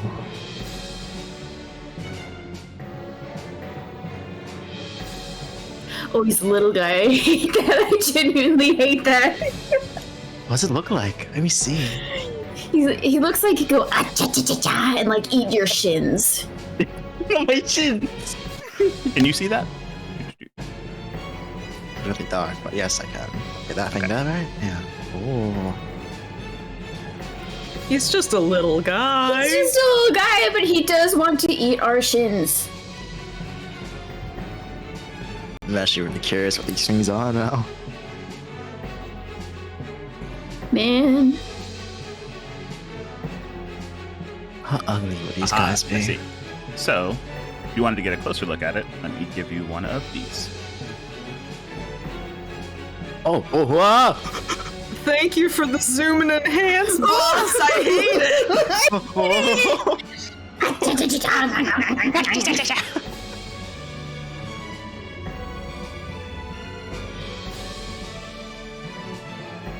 All right. And with that, it does swing out at you, and it does manage to hit. This time for This time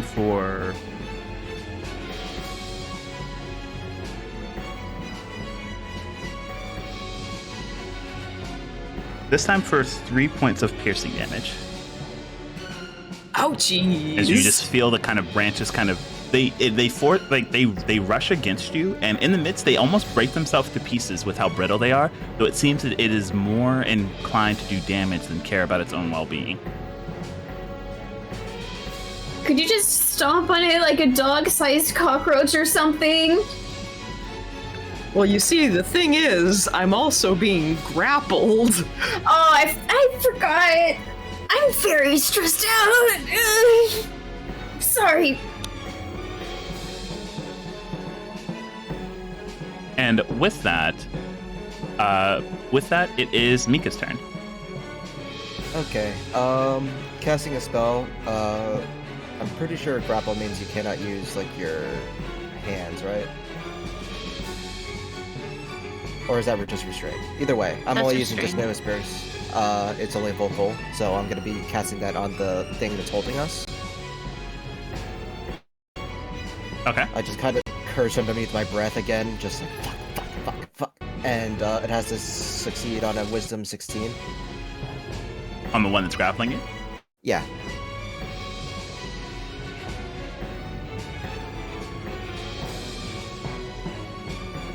You said it was a Wisdom 16? Yeah. It fails.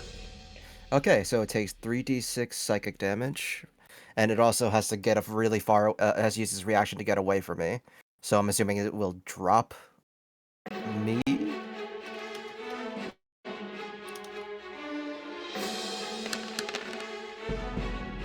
Oh, that's good.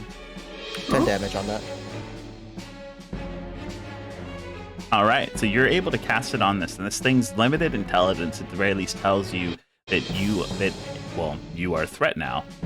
And you said it needs to use its reaction to get as far away from you as it can? As far as its movement will allow, it has to go. Okay, and it uses its reaction to do that? Yeah. Alrighty. Broussard and Obsidian, you're both coming for a ride as it doesn't let go of you. It just simply moves as slowly as it can. Offhanded question, but does that mean that I would accidentally provoke from the little fucker on my left? I don't think... Because you're being moved against your own will. I'm gonna What if you save. smack him as you go by, like not on purpose, but in the hurry to get away, like uses your body to smack it. So I'm gonna say for the sense of how I'm going to play it, I'm going to say because this creature was actually, it's a large-sized creature. Actually, its body is about the same size as the trunk of the tree, so obviously much thinner since it wrapped itself around it. It actually lifts you up as it moves at its full gait now that it's free of the tree. So you are actually within range of that that other creature. It can carry obsidian. I hate that. I hate that so much. I want to get out of here. Okay, so with that, Mika, is that your turn? Or would you like to continue moving? Let's see.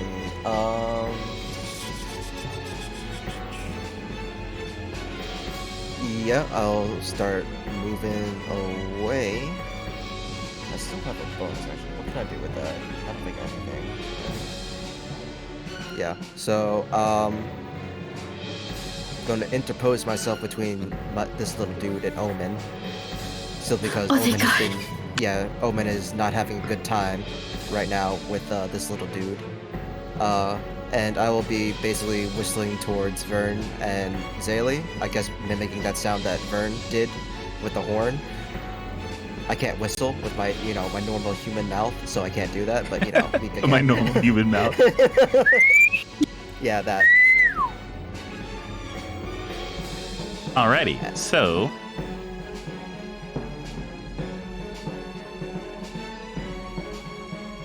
And Vern and Zaylee, you both kind of hear that call out from the forest. And you can still hear tons of just commotion out there. It seems the entire forest has come alive with the intent of being very angry. Vern, it is your turn. I look back towards Miss Rolls. Maybe have fire spells now? So I'll gladly turn some wood into charcoal. I'm gonna go to a rage. Hell yeah.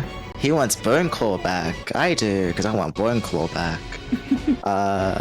Rage, Bone Claw. Then I have 2 attacks to do, because I'm using a shield, so I can't do 4 attacks. So I do 3 attacks on you, Mr. Small Man. Sorry. And... actually... yeah, Reckless, why not? I'm gonna have fun with this. If I can type in commands, would be great. So, Reckless 3 attacks. 2 from the Beast Claw and 1 just on the water. Okay. Let's go ahead and see those attacks. Dorkin.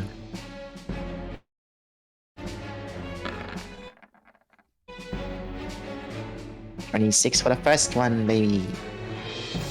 Barbarian.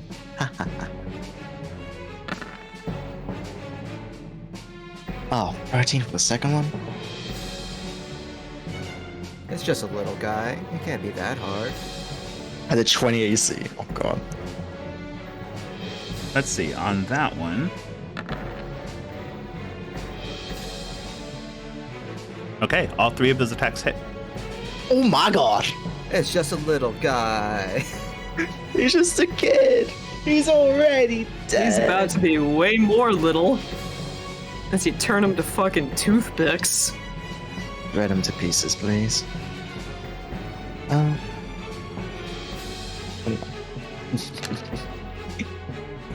Ready, free damage! So, Verno is gonna be not as feral as last time. He's got the claw only up to his elbow. He isn't going like extra. It's white. It's a white claw this time too, with the red tinges, not black like last time. And he's gonna be a bit more laid back. He puts his mask on and just go ahead and just lunge for, grab the small guy and just crush and slash a bit. Shield and left arm. And it's honestly good that you decided to put your mask on, as this creature doesn't last long underneath the assault, and it seems that the last strike seems to have cracked something inside as it bursts with needles everywhere. Oh. And you take another 4 points of piercing damage. Reduce that to 2 because rage. Yep. Yay. All right, and you still have a bit more movement. Did you want to move, or did you want to continue staying here? I heard the commotion in front. I look back to Miss Rose, and I tell her that I'm gonna run up ahead and help. By all means. Can I ready my action? No, I cannot. So just go ahead and just run. 5, 10, 15, 20, 25, 30, 35. Hi there. 30, 35. Oh. Oh, hi, it's Hi. good. Good. Yes, excellent, actually. Yes, thank you. Thank you. I know you see Aye. this one, but there's a bigger one back there. Very, very big boy. He put up his mask on further to cover his eyes. I've got the PNG, but you can see it in Discord. And it says, gotcha. Alright. That's my turn.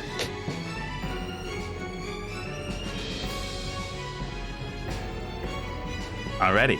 And with that, you make your way up into combat. Broussard, it is your turn. You are still within the grips of this creature as it's moved away, but it kind of, every time you try and wriggle away, it seems to use more of its vines and roots to latch you in. All right, I'm going to take out my shield and my staff, and then I am going to cast Flaming Sphere right here. Right where? Oh, right there. Yep. Okay. And that's my action. As my bonus action, I am going to cause my Flaming Sphere to move towards him and ram into him. And he needs to make a I think it's a dex save. Yep. Dexterity saving throw of 15. Alrighty. Let me go ahead and get that dexterity save.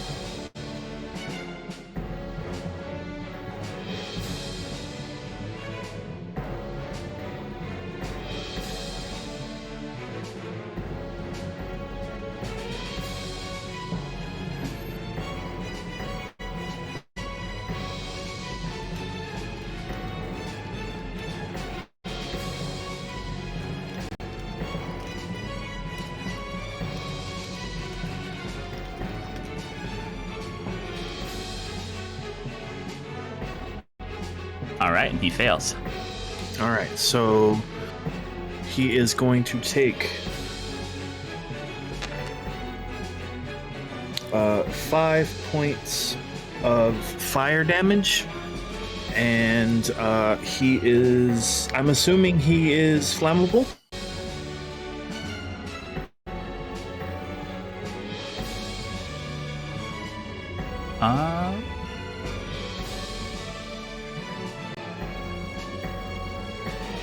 You actually would be quite right.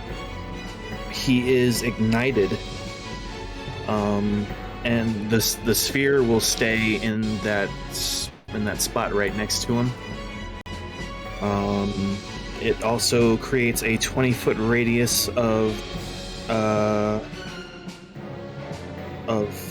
bright light and a 20-foot radius of dim light.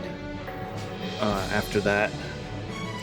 Oh yeah, a third source of light up in here.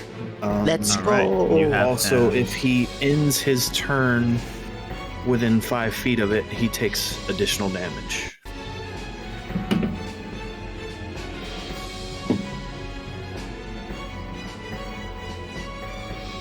All right, as you've set him ablaze. That will end my turn.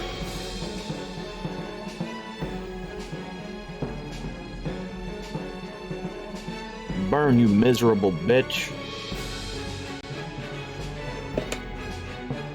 Man's got a wife and kids, man.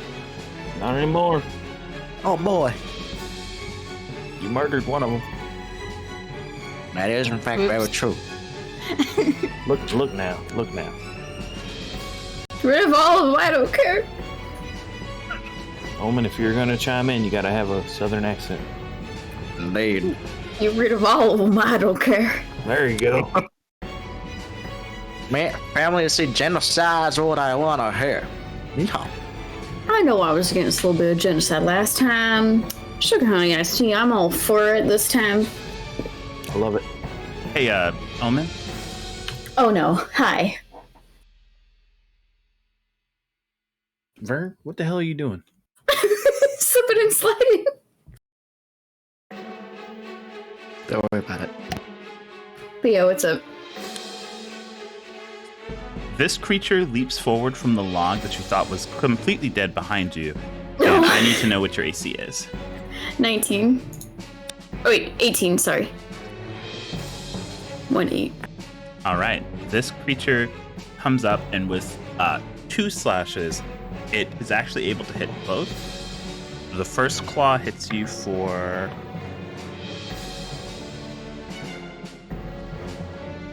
The first claw hits you for 2 points of piercing damage.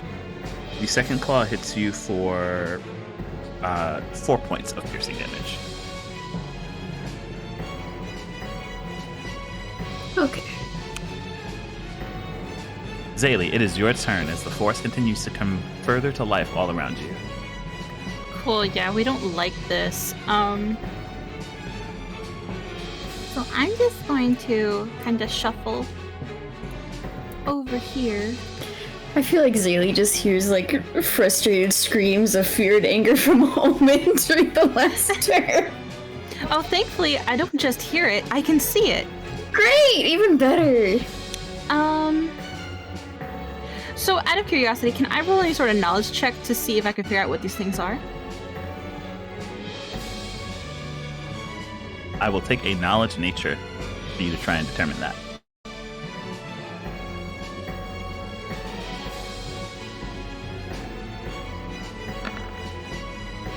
That's a 9. So we're just gonna do what I thought about doing because we know shit. So this little dude is within 30 feet of me. I have no idea if they're immune to enchantment, but we are going to force them to make a wisdom saving throw, but it is against enchantment. I don't know if that's relevant. Okay, so you go and cast your spell, and you feel no resistance against it. So there is, as far as you can tell, it is just as susceptible. My DC is a 16. You said it was a wisdom saving throw? Yes. It fails. Awesome. So it again just starts to hear that harmonious humming inside of its head as it's going to take some psychic damage. Good. Everyone just playing mind games with this fucking thing. With this thing that has the smallest of brains. Does it even have a brain? We Do we? also did that same damage too. Twinsies. Wowie. Aww. So yeah, that's 10 points of psychic damage, and I'm going to keep moving.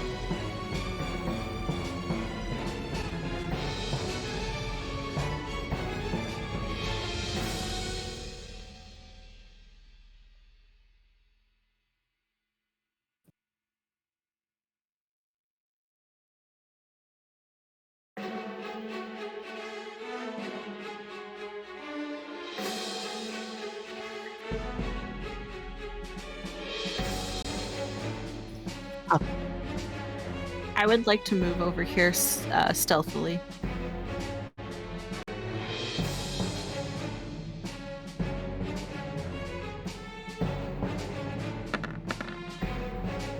Do I need to roll for a panic attack too? Damn. Get in there. What isn't in this situation? Oh, everything might be causing you to panic at this point. You're right. That's So is that 16. wisdom or constitution or? Oh, do you already actually roll? You know, we'll see. We'll see. Something actually might Okay. provoke a panic attack from me. I'll leave it there for right now. Thin tightrope right now. Is that where you're going to stop, Zaylee? Yeah, Okay, and it was a 16 stealth roll. gotcha.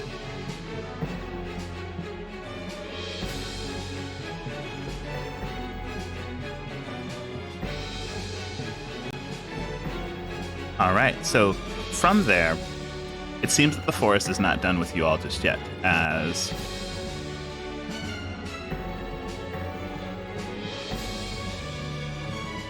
Another one of these creatures appears, and Vern, I need to know what your AC is, as a bundle of needles comes flying at you from the distance. 19.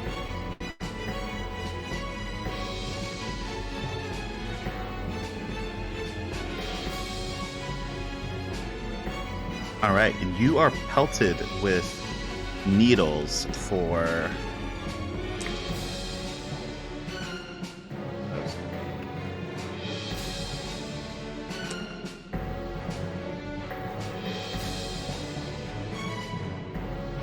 for 14 points total of piercing damage. Reduced to 7. Which you just kind of see this bundle of needles come flying at you from the distance, and Mika, you're very happy that Vern is there with a shield as they just kind of pelt everything, and you kind of see a few random thickets of needles kind of sticking out of his flesh, but standing no chance against the bone also attached to Vern. Oh dear. They should have stepped behind me for this one. You go do your thing. That's right. And it's going to continue moving and stop here. That'd be annoying. Let's see. It's going to be this one's turn.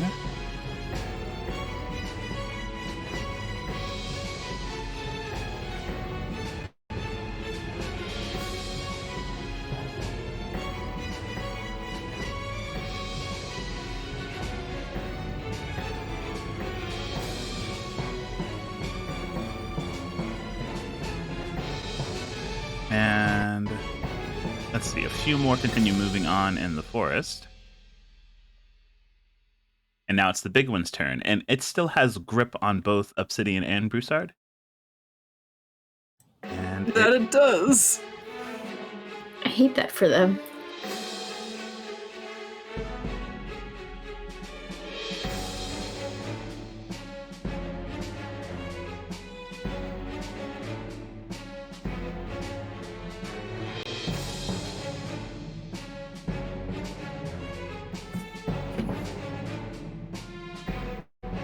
yeah. Okay, so it completely takes the chance, and it sees that the flame is there, and it realizes that it can't move as quickly as it can because it's got one of its vines full. So it's going to choose one of you. I've already decided which one is high and which one is low, and I'm sorry, but it's going to be you. Obsidian, this creature is going to roll and try and throw you as far as it can. Oh shit! Okay! So what I need from you is I need either a strength save or a constitution save for you to brace for impact. Well, they're both the same roll for me, so I'm going to say Constitution. Okay, so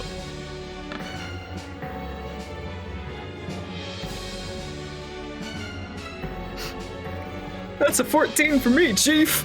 all right, with a 14, Vern, Mika, Omen, Broussard, you all see as this creature kind of rears itself up to kind of the peak of its stance as it lurches back Obsidian and Vine and simply hurls them. And I rolled fairly well, so you're going to travel 5, 10, Feet. 15 feet. DM, 5, can I just suggest? Can I try something that isn't like a part of a reaction thing? I'm Sure. gonna say if I can I try using an athletics check to try and catch Obsidian, take half his damage? I was gonna try it, you know. Yo! D.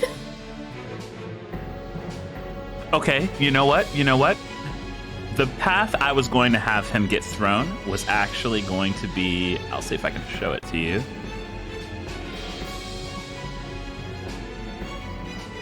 I was going to have him get thrown into this tree over here. Since he rolled fairly well, he could throw him quite a distance. I'm going to say that since that path is actually right next to you, I'll go ahead and take a dexterity save to see if you can kind of throw yourself into the way and have him fall into the space next to you.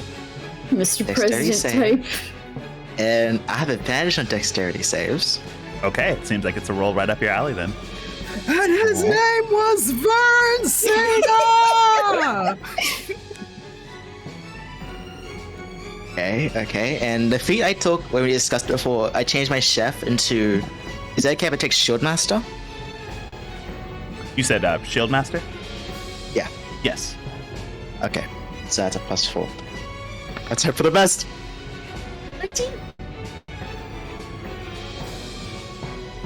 Okay.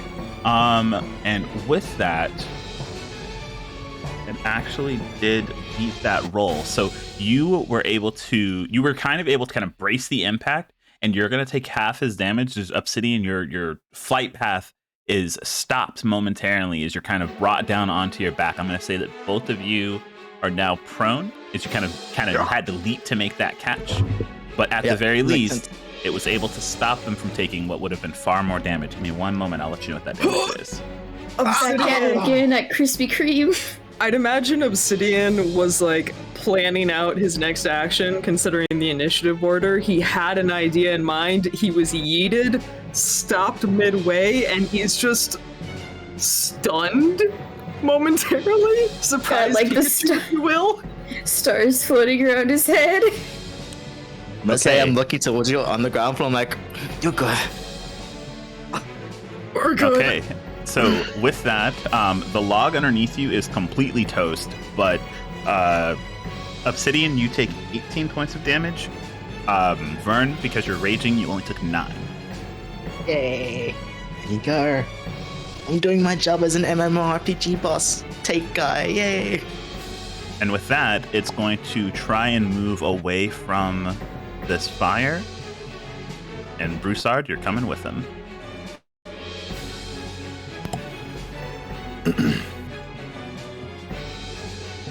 And that's as far as it gets.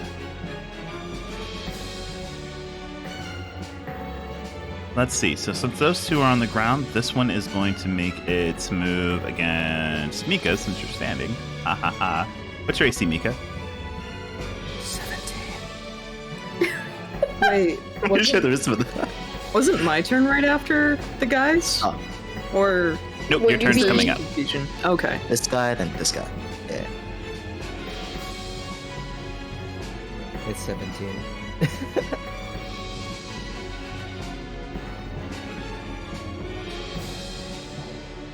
As this one leaps down from the tree, and it immediately goes to throw needles at your back. Beautiful. Sexy.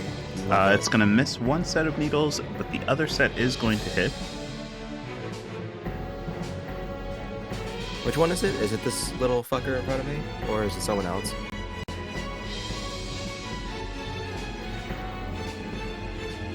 I don't know if you can see those flashes, but it's actually the one coming from behind you. I do not see nothing. I think that guy might be invisible, actually, because I don't even see them on the initiative order. I see this dead dude over here. Oh, he got deleted. Ow. It was There up you go. above. Oh, there I it was is. a Okay. fool and had him still in his tree form. Whoopsie poopsie. And those sets of needles hit you for 9 points of piercing damage. Oh boy.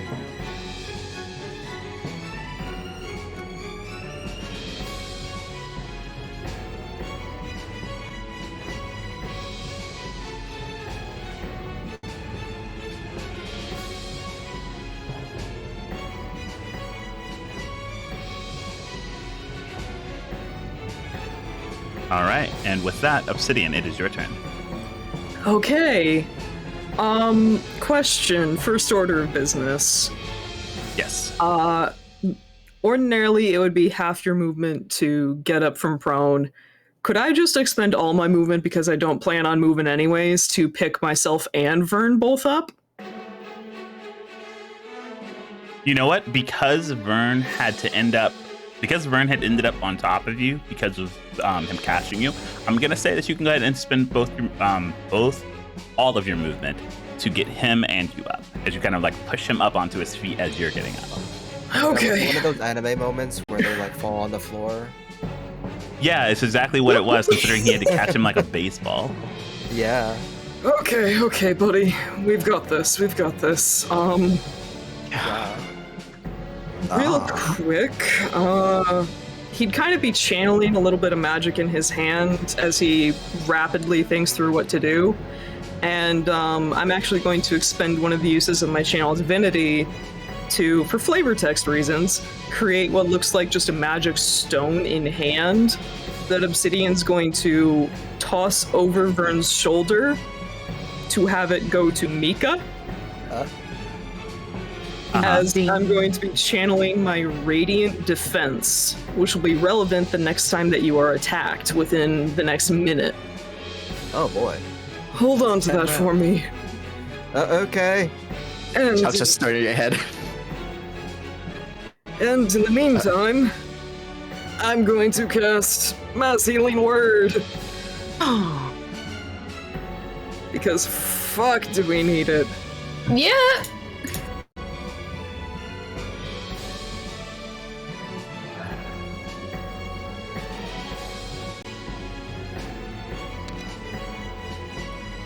So everybody will heal for 7. Yay! Alright now. It's just a couple of trees. We can take care of this, right? Bleeding profusely from needles. Yeah. Okay, with that, Omen, it is your turn. Let's go, trauma gal. Yeah! I like that we've managed to touch on 2 different traumas Omen has in one session. Yay! Woo!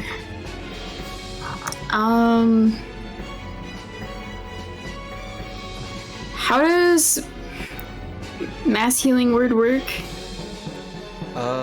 So Am I allowed? yeah, you can absolutely spend the spell slot if you want. It is a 3rd level spell. Everybody within 60 feet heals for 1d4 plus your modifier. So Would that- 1d4 plus 5. Okay. Yeah, I'll do that. Okay, just topping everyone off. You just roll the heal. You don't have to do anything. No, it's a bonus action to do, and with only verbal components. So what do you say, Omen? Oh, I don't know what else to do. I'm traumatized, man. Yep, so you still have your movement. You can still go and use your formal action, so you can attack someone, or if you just wanted to move away, you totally can. We have the spell rule, right, where you can cast like another spell. even if you Absolutely, use your so- bonus action thing? Yeah. Okay, so healing. 1d4 plus 5. This is where you would actually hope for a 3. Oh, a 4. Okay, let's go. That's max, I think, for me. Yeah. And then I can move and attack. Yeah, because you still have your action. Yep. You have a Um, cantrip that you can do.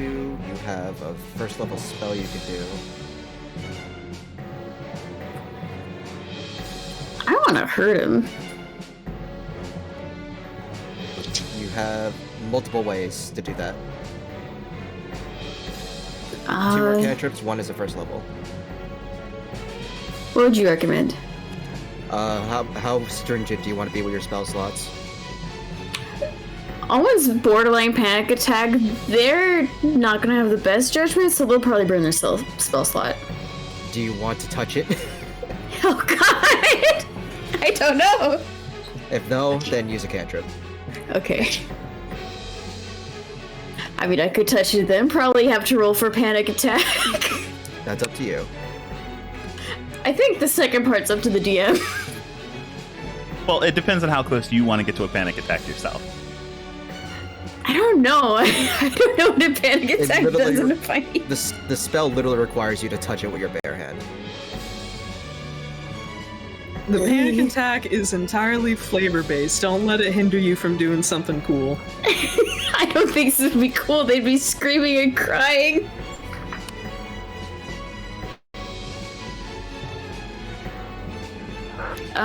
Which spell would it be that I'd be using just so I can read it? Inflict wounds. It's a very fun spell. Damage. Grab. You know what? Yes, I will do that.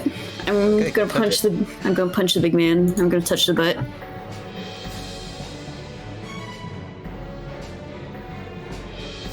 All right, so you go and let's see. You go and try and get up to him. Now, because of the way that you have to kind of path around him, you are going to provoke damage from this kind of little guy floating in the middle here. Parkour!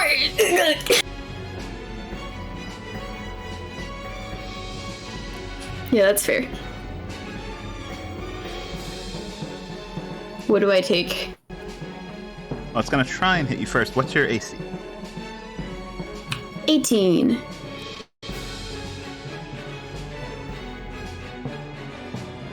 Actually, you don't take anything as it misses. I flip it off. As I go by. In your panic. Yeah. Fuck you. It's 1d20 plus 8. 1d20 plus 8. Yep, to hit. It's a melee spell, so you have to hit it by actually touching it.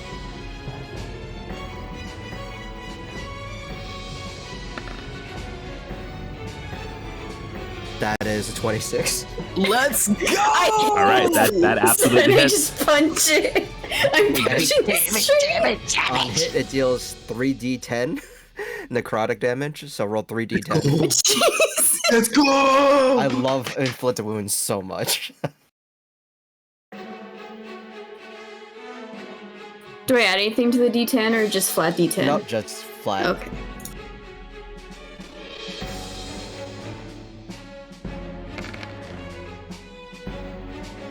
Oh my god. I'm punching it. I'm punching the hell out of this that stupid was tree. God.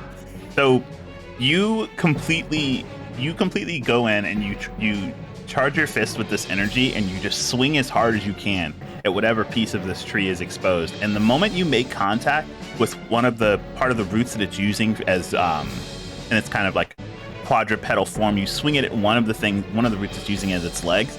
And the moment that necrotic energy touches this plant-like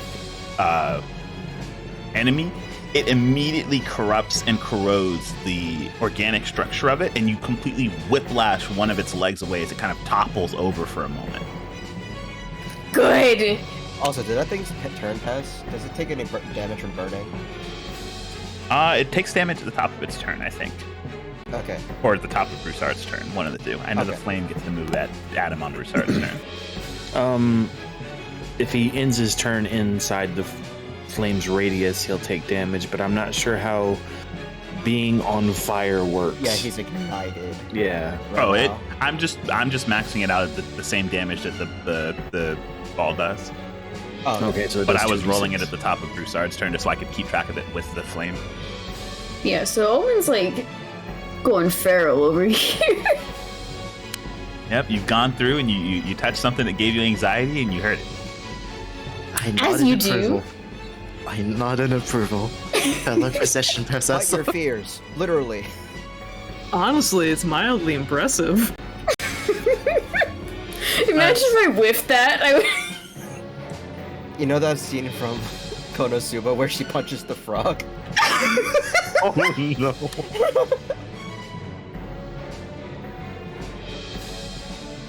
All right, so this one is going to hop its way off of the tree. And it whoops. Let me reset that. There we go. This one hops its way off of the tree. But it actually has not noticed Zaylee, thanks to your stealth roll earlier. And it's going to kind of shift its way in the forest. And it thinks it has like a pretty good blind side on some of you. So Mika, it's going to try and attack you from a distance. What If does this mean thing to do? succeeds to attack Mika, I need to know for its own sake. It's 17?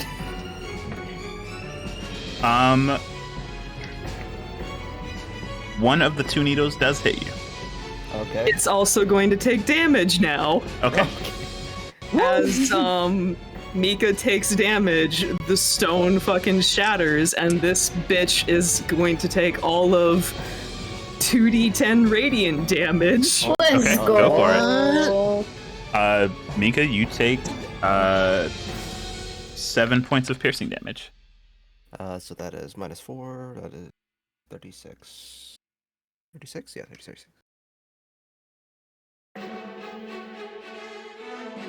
Oh, and yours ends your spell modifier. Oh no, that's your level.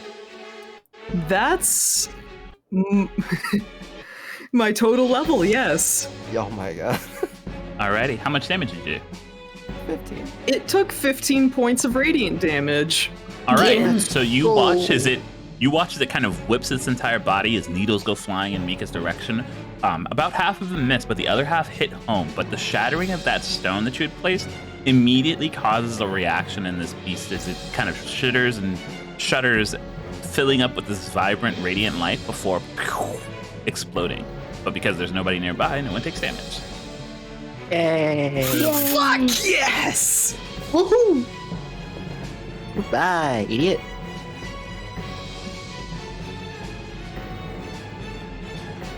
All right, with that, let's see.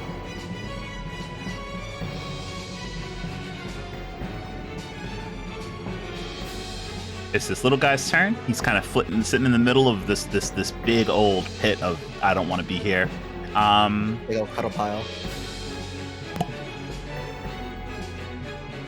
But you know what? It's just going to attack. You know what? Let's roll a dice. We're gonna figure out who we're gonna attack. You're 1, you're 2, you're 3, you're 4. Broussard. Broussard's in the air, isn't he? Oh, he is still being held. You're right. I need to give him a grapple token so I know. This. Yo. Hold on. Can I move? Thank you. That's not it. You get to roll d6 and just split it between the three of us, Obsidian, Vern, and Mika. He can still try to hit me if he wants. All right, Vern, you're on the block. It's this little twig creature decides it's going to rear back and take out the biggest person here. That little twig creature is also going to have disadvantage. I'm using my reaction for Shield of the Faithful. Let's go! Oh my god. All right, that's forced a hit into a definite miss. I just And- use my shield in front of me and just. Obsidian just also like combines your shield with his, stacking them right next to each other. Just kind of box him in. There's nothing he can do on this side. Oh no. All right, with that, Mika, it is your turn. Oh, hello. Hello, darling. It's a thing. He's not darling, he's not little, okay, he's little. Tiny evil. It's a tiny evil. I am going to take out my rapier and dagger, and I'm gonna stab once and twice. Go for it. So that is both 20. That's rapier.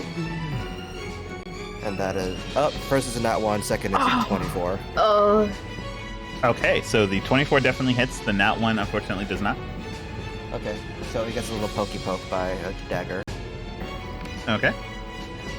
for max damage. nice. There's no sneak attack on this because this is not flanking. Oh, it's 5 feet though.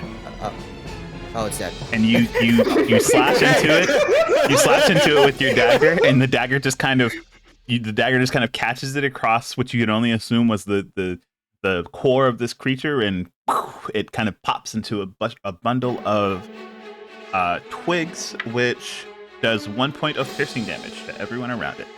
Except for you, Broussard, you're in the air. Oh, okay. Thanks. What about, does Vern even take any damage? One. No, he cuts it. It's negligible because it was cut in half. So what damage do I take? You don't take any damage. What a good last hurrah this thing did. I was about to say, like, maybe we could do a little bit more. Oh. Oh. Well, I'll just... I'm very confused now. I'm confused too. What? I just gotta look at Vernon and the city and I'm just like, And I just motion towards the big thing, just like, after you, it's... Obsidian cleared just the way. gives you a big thumbs up. I cleared the way. And that's my Vern, turn. do punching with me. Okay. All right, Vern, She it said is your punching, turn. right? She said punching, right? Whatever Absolutely. you want, honestly, I'm doing punching. Alright, gonna just get onto like a little lurch stance, like a little bit of a zombie kind of thing. Look over and just leap onto its face. And I'm gonna use one special attack, which is a grapple. I'm gonna grapple the motherfucker. Can I grapple the motherfucker? Yeah, he's only one size category larger than you, and I'm pretty sure you have the ability to do that. The motherfucker's Yay. on fire. Let's go. Does it look like Vern gives a fucking He shit? literally asked us to set him on fire. I'll fix him. It's fine. He literally asked him. He literally asked. us to I set get him on fire. advantage because I'm raging. Oh boy. Yeah. 11. That's a What? 0? What?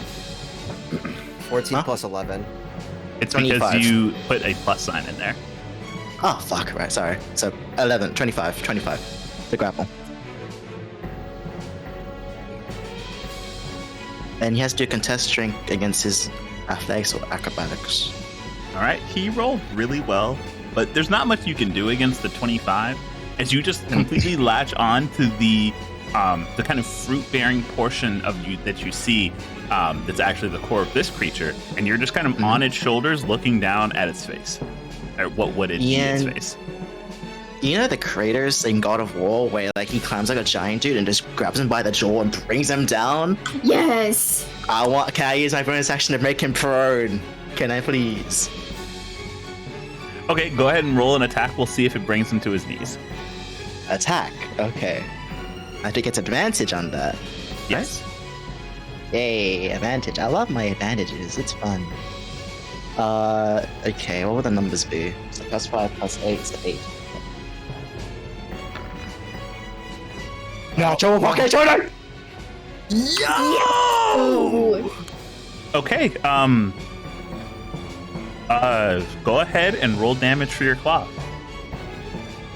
Okay. And it's just doubled straight up. Yeah, actually, yeah, just go ahead and roll the damage because we're taking the max on the first part. So it's like 2d6?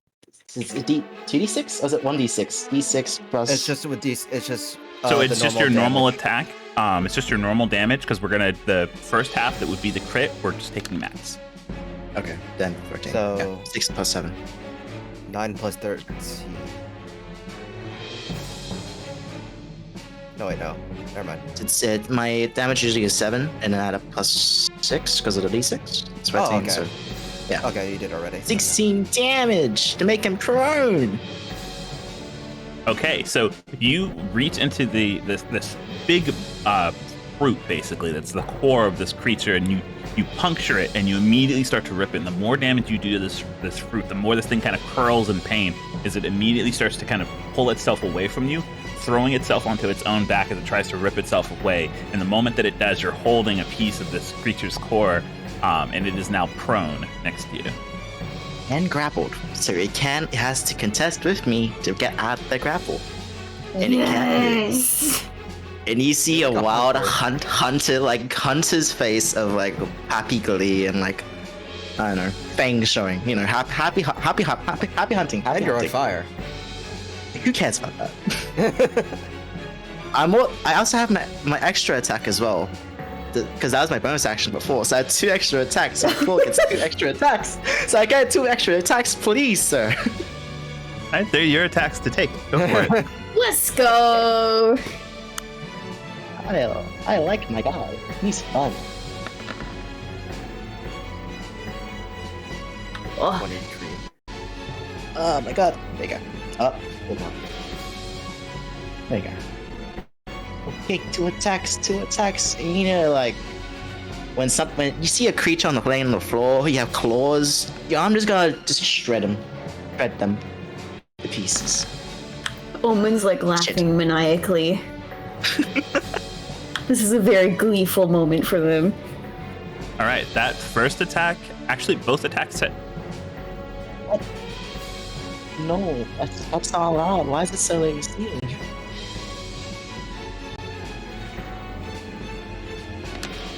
21 damage.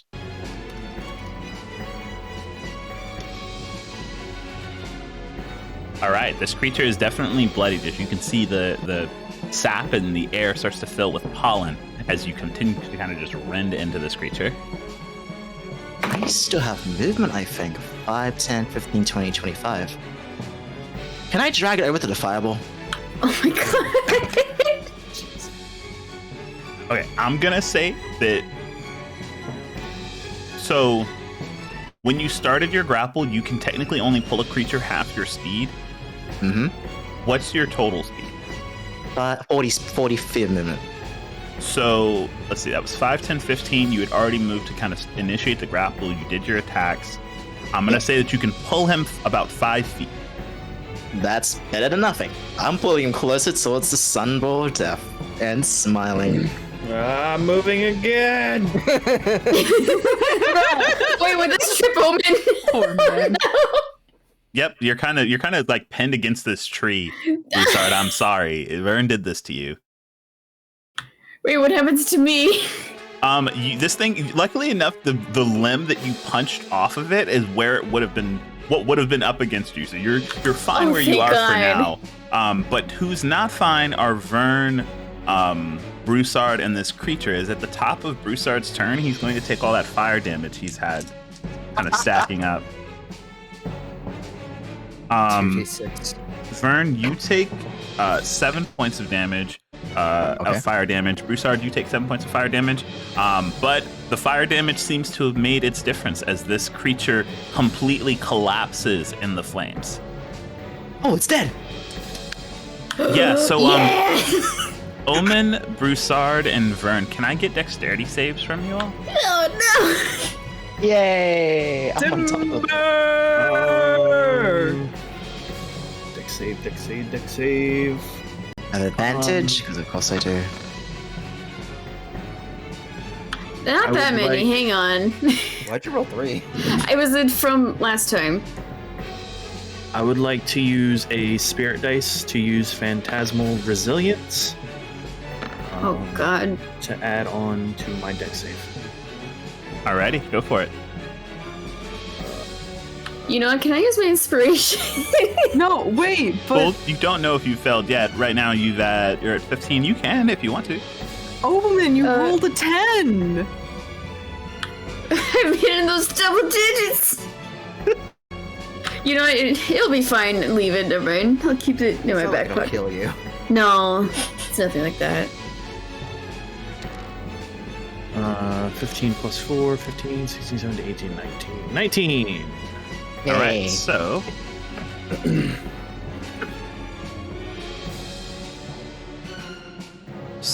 let's see. Vern, you got a 21? 22. 22. So with that, Vern, you take 8 points of poison damage. Omen, you take 16 points of poison damage. Oh, fantastic! Broussard, you hit the magic number. You take 8 points, of poison damage. Omen, you are poisoned.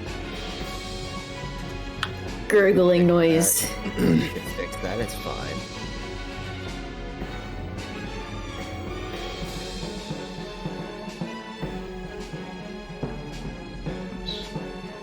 Is the poison damage from this thing just like dying or something, or? It basically, if you didn't pass your save for taking full damage on that, you were going to take that. Noxious gases. I would imagine he just spewed ooze on us. I'm just out of range, and I'm like, interesting. I'm sorry. I changed my mind, I hate this again! I didn't expect it to do that.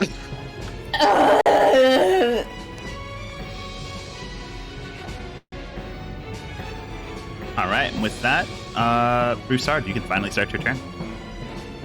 Am I still entangled? No, you aren't. You aren't entangled. It would have released its grapple the moment it died. All right, cool. How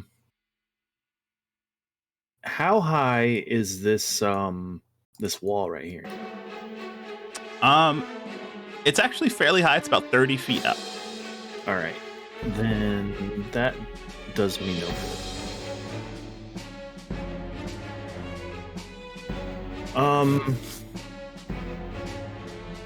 Move 5, 10, 15. 15's good. And I am going to resummon my flaming sphere right here. If it'll square up. Thank you. One more. That There you doesn't go. matter.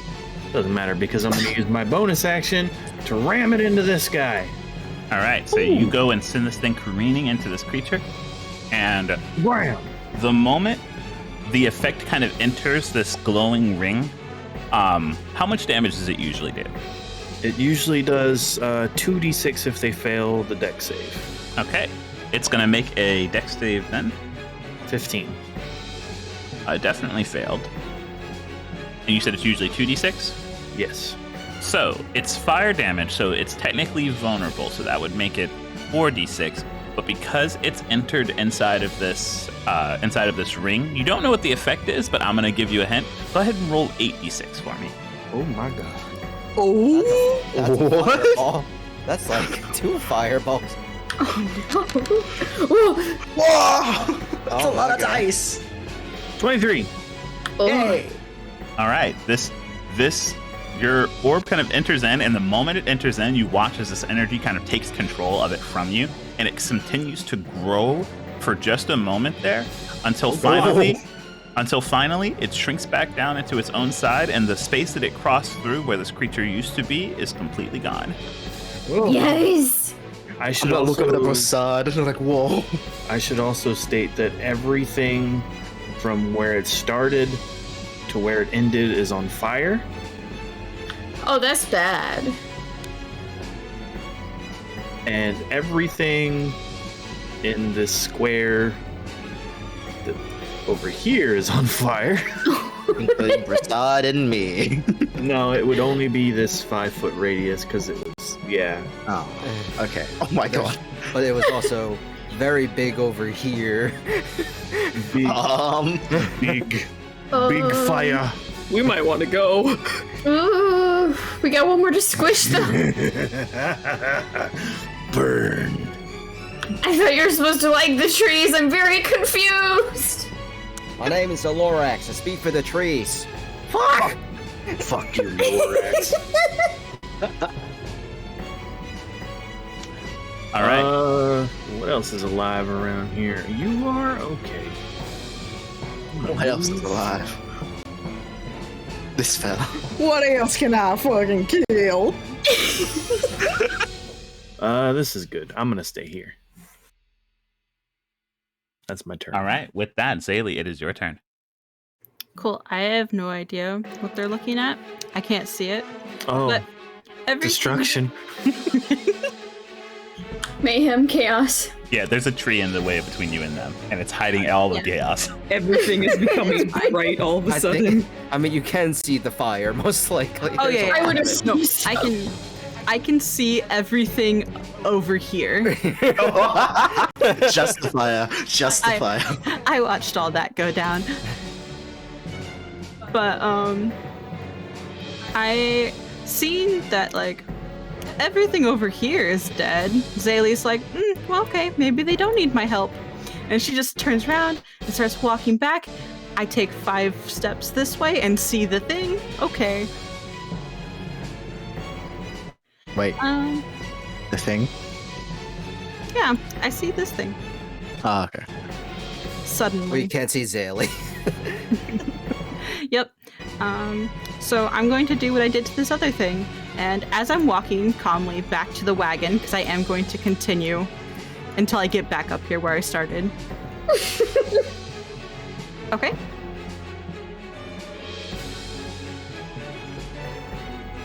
I move back. Second one appears. Yes.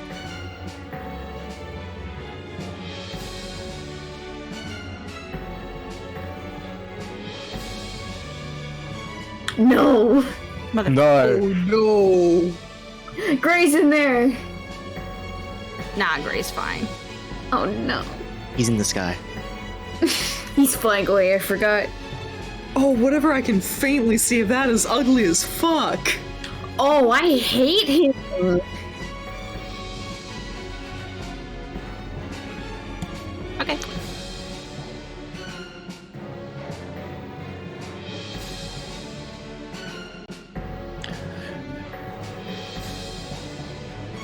That's Mom Spaghetti trying to come back for vengeance. Oh no. Almost spaghetti. Oh, I'm sorry. no. Oh. Her knees are weak. Arms are heavy. Hey, you know this is perfectly in character.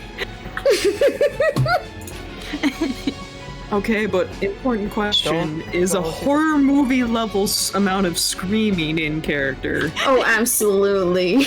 I would say yes.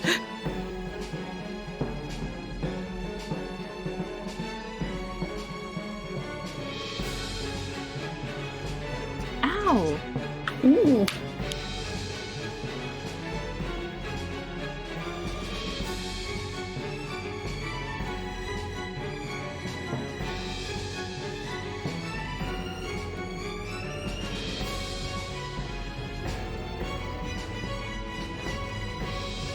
Okay, well, I don't know if this is going to do anything, but I'm going to use my reaction to invoke a hellish rebuke on it for hitting me.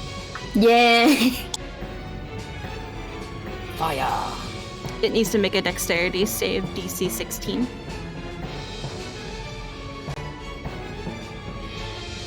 Bang! Bang! Burn, baby, burn. She screamed and then just started cussing it out. Now, a lady doesn't curse.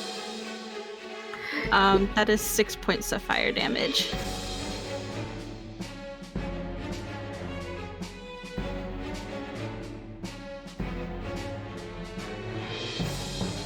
That's fine, because it's my turn. Okay, so that was my reaction. Now my plans are different.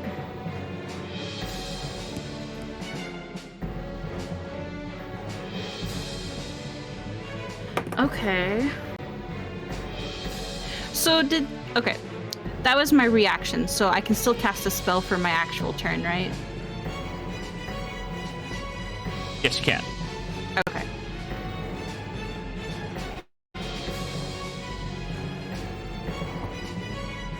Okay, then I'm going to cast Arms of Hadar. Ooh. So dark tendrils erupt from my form, and it needs to make a strength saving throw to avoid my tendrils. So it hugs you, you hug back. Yep.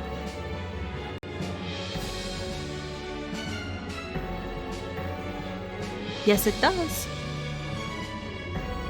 All right, give me 1 second. I will get that roll.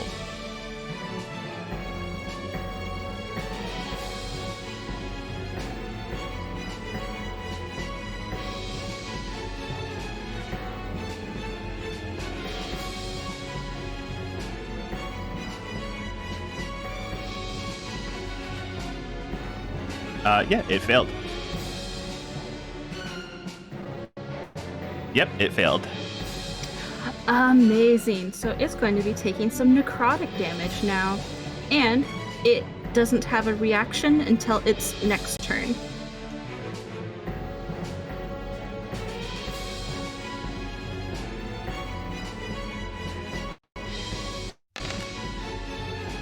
Double ones.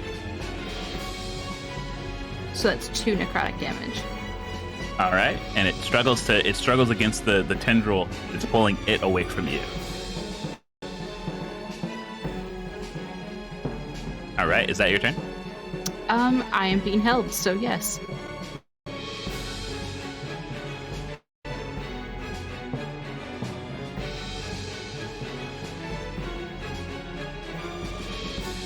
All right, it was this creature's turn now, and it is being held. You said it doesn't get its reaction until its next turn?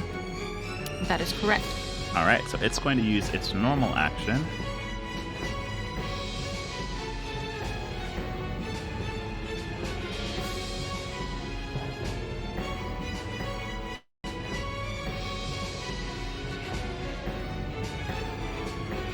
it is going to continue to just inflict poison damage on you as it continues to try and squeeze. So, give me another athletics or acrobatics as it tries to continue its grapple to pin you. That is a natural 20. Yeah, against its natural 1, it's not going to fare up well, but you are still going to take damage. That's fine. Zaylee just she shoves her parasol in between herself and it and kind of uses it like a crowbar to just pry them apart. All the You're while grabbing screaming. it, it's grabbing you, there's just screaming, there's Yeah. tentacles. It does 8 It's points a mess. of poison damage. Okay. –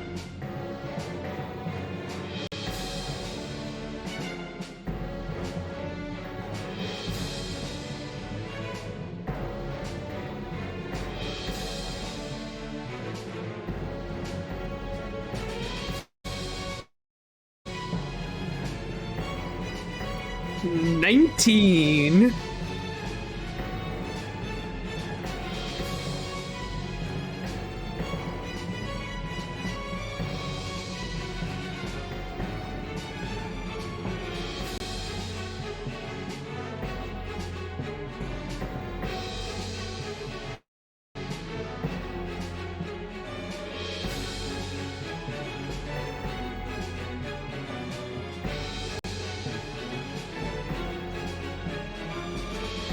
Okay, well, I may not be one for attacking, but I am one for protecting, and hearing that scream in the distance, Obsidian's gonna start running.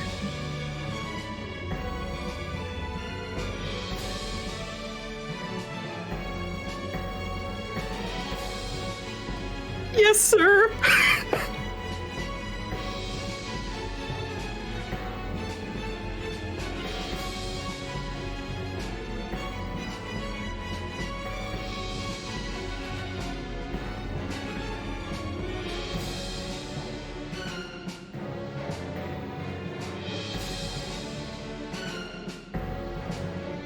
$19!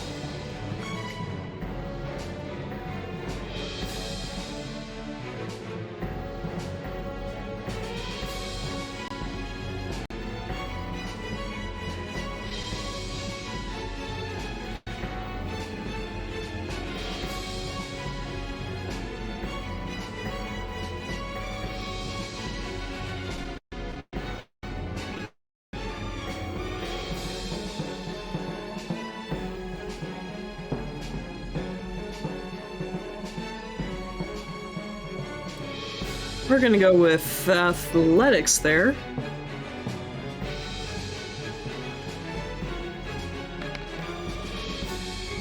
That was a D10. Wrong die. Whoopsie.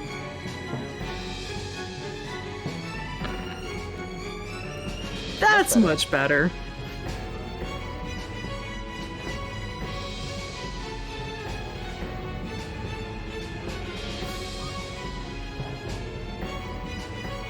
And with this in place, this changes what I was planning on doing a little bit, but instead, Obsidian's gonna kind of channel some magic in hand and try to cast Slow on the remaining 3 creatures. They need to make me a Wisdom saving throw, DC 15. Okay, so wisdom saving throw. You said on the remaining 3 creatures. The only one that passed, actually, was the one in contest to you. That works for me. I will type out the effects of Slow outside my turn if you'd like, but just know that they've been debuffed. Okay. Let me go ahead and mark them.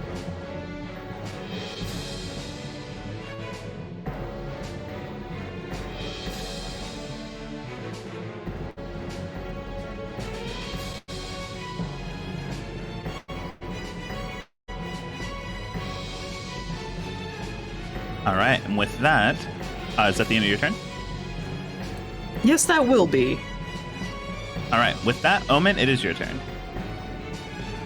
So I think Omen has seen 2 of their friends get snatched, and they're not going to stay floor bound anymore. So I'm going to use Radiant Soul, so once per long rest as an action, I can get my wings and I glow, and it's very cool. And then my flying speed is 30 feet. And then once per turn, I have an attack, so I can deal 5 additional radiant damage to one target. Okay. So you all watch as kind of seeing that the combat is not over, but in fact happening closer to kind of your transportation out of here. Omen immediately just starts glowing. You watch as the golden portions of their outfit, their hair, their eyes, immediately start glowing. And these kind of translucent wings appear around their back, also in that same golden glow. And you now have that 30 foot of movement. Where are you going? I'm gonna go closer. Cause it's a... Oh, I can't see. My sight has been taken. Omen, did you delete yourself? Can I do that? What If the you fuck? hit the delete key, then yeah, you can. I just think it's hilarious. Every day I try a new push to talk button and it causes me problems. Okay, so there's that. You're back now. You exist Okay, again. hang on, let me change that again.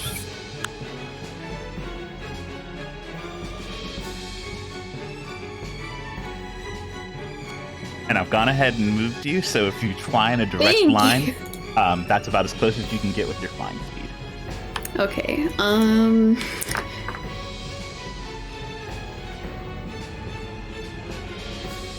Does that thing take up your action, or do you just do it? it says as an action. Okay, you only have your bonus action to do stuff then. What can I do with my bonus action? If you want to attack, there's one option, and then you want to heal, there's another option.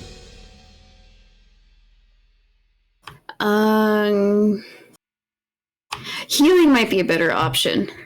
You can do Mass Healing Word again. Okay, I'll do that. Or you can just heal one of them with Healing Word. Upscale if you want to. Which would be better? That's up to you. Mass Healing Word would hit, I think, almost everybody in the party. I'll do that then. Up to 6 creatures? Yeah, everyone, including yourself. Oh, cool. But that is also your last 3rd level spot, and that means you do not have access to something else, but that's something else entirely. Well, it looks like we're almost done here.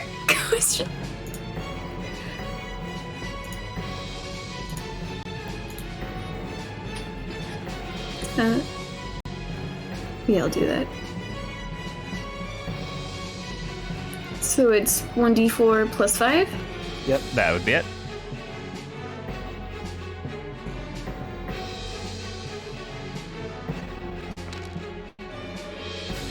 That was crazy.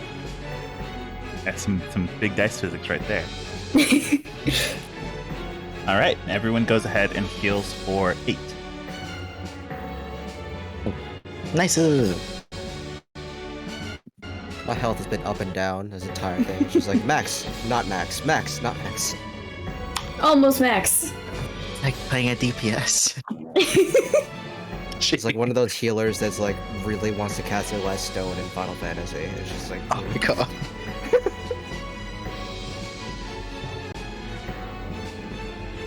All right, is that your turn? Yep. All right, Mika, it is your turn. okay, everything's still gone to shit. 1, 2, well, 5, 10, 15, 20, 25, 30.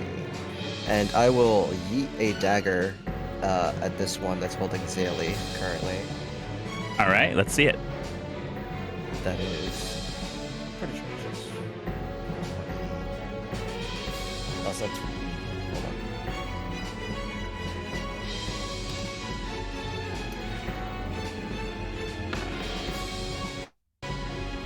$18. 18 definitely hits. And then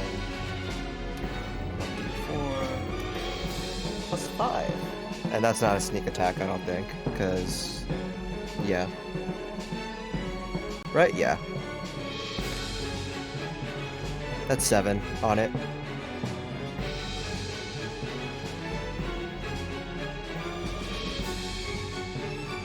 All right. 7 damage goes through, and this creature's looking pretty rough now. I don't think I could throw another dagger, right? I don't think so. No. Right? No. How many attacks do you have?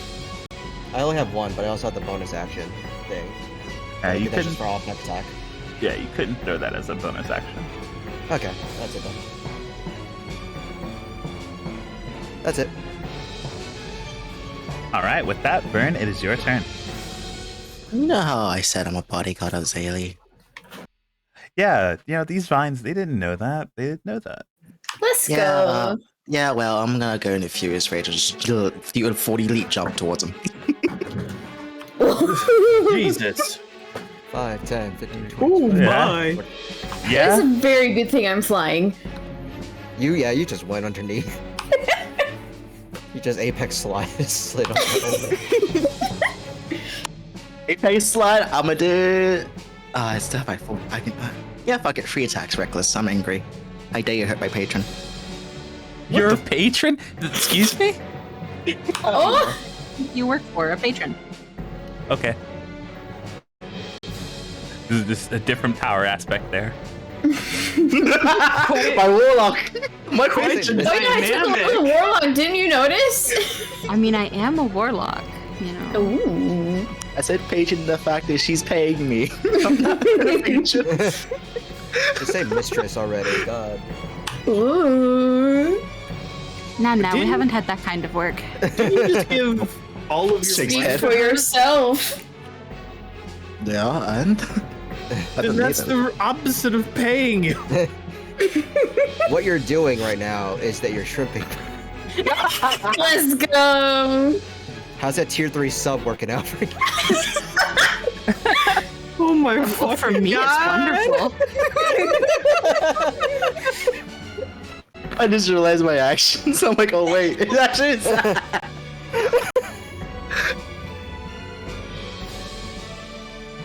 Wow, a shrimping game and in real life, I see. Okay, so which one are you attacking first? The red one that's hitting Miss Rose, of course. Okay, so the first attack hits. Go ahead and roll damage for the first attack. Okay, if the first attack kills it, I'm gonna do this one the second time.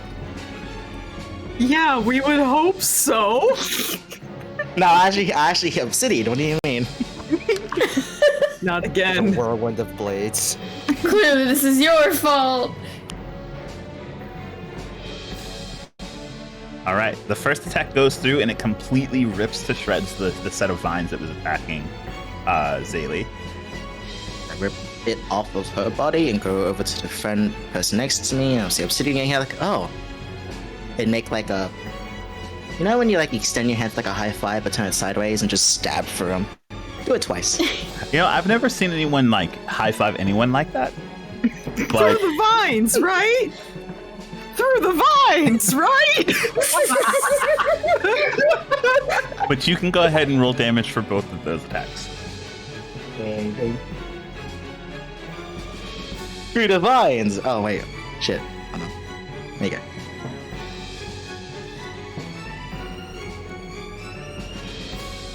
Mental math, think about it. Well, Through the vines, right? Wow, that's actually the exact amount of HP that he had. I'm actually very surprised by this. Huh. But the second and third slash come down and just draw a perfect X over what used to be this creature and completely turn it away. Puffin and puffin. Thanks. I can't move anymore. buddy. We've just got one more back here. Alrighty, with that then, Broussard, it is your turn. It's completely ruined my whole plan. There's still one more for you. Is there? Yeah. Yeah, you can't see him. I point at him. I point at the creature. There the little bastard is! That fella! Can you see it? It's running! Can you see it? Can you see it? I see it, yes. Won't be running very Right. far.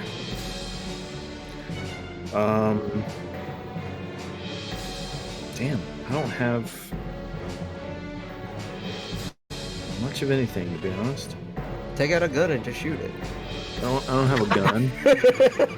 Where's your Why gun, not? cowboy? Well, okay, I'm gonna do some crazy shit here. Okay, I'm with that. I am going to point my finger at it. And Spirit gun! I'm gonna spirit gun it. No. Let's see. I'm gonna point my finger at it, and when I do, I'm gonna start speaking, and it's gonna sound like that backwards talk that I had before. And this spectral ghost is gonna come out of the ground beneath him and explode. And I'm going to use my spectral guidance to help me cast Hellish Rebuke on it. So it needs to make a dexterity saving throw. And take away 2.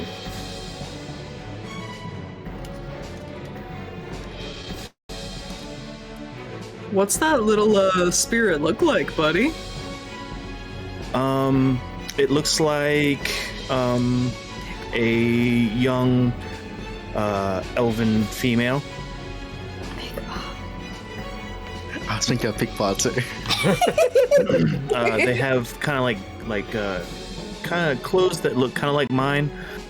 Their eyes are whited out, and from their eyes you can see these cracks that go to the sides of its heads. Ominous, I love it. And that's what you see is it kind of this kind of glowing figure makes its way out from underneath the ground. And the moment it kind of, you watch as this plant-like creature shudders for a moment as this entity makes contact with it before glowing brighter and brighter and then exploding as it fills up the area in it. And go ahead and roll damage for that as it failed its save. Okay. And I'm going to cast it at 3rd level if I can. So that would be 1. That'd be 2. That would be... Oops, nope.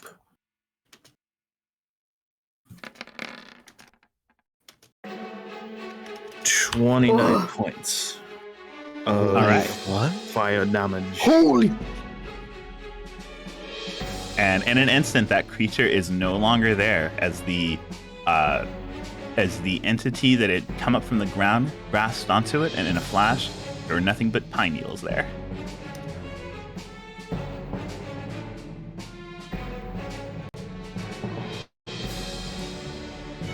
So, we all want to go, right? Can someone please check on Gray? Oh god, Scray. He was fine a moment ago. Zaylee will Runs lift in herself up. Oh. Owen flies in. Owen just like snooms into the... Ah! Oh my god. Is the horse okay too?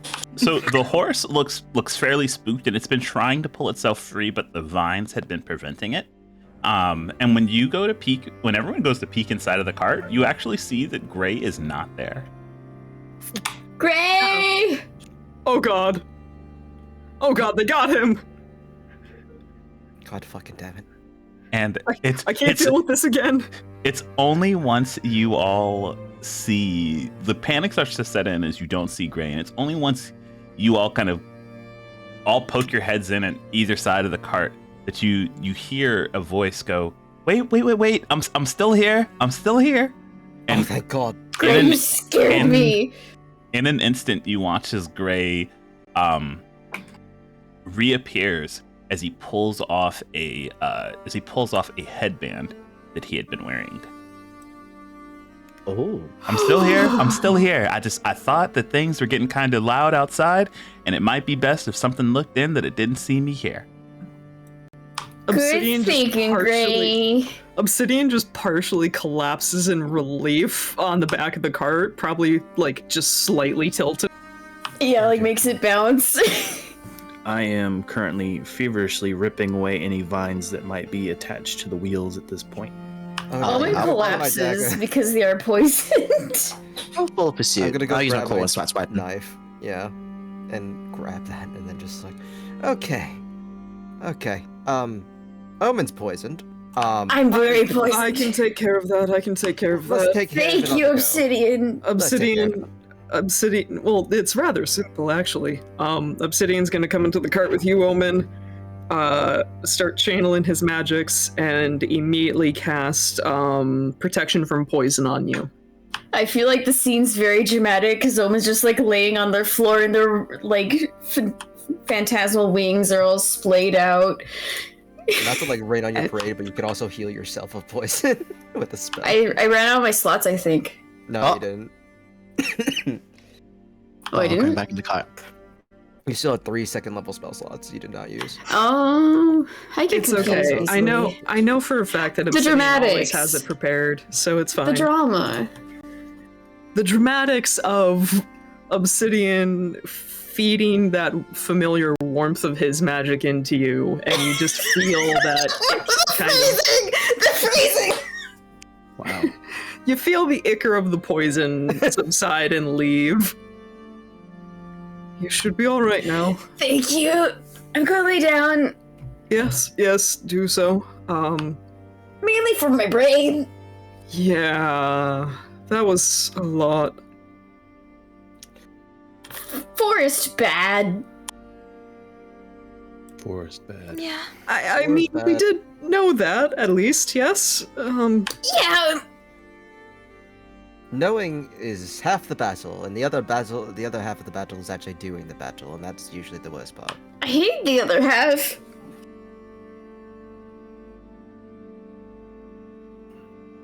Whereas Sorry. keeping inside of his head is like, I had fun, but I won't say that.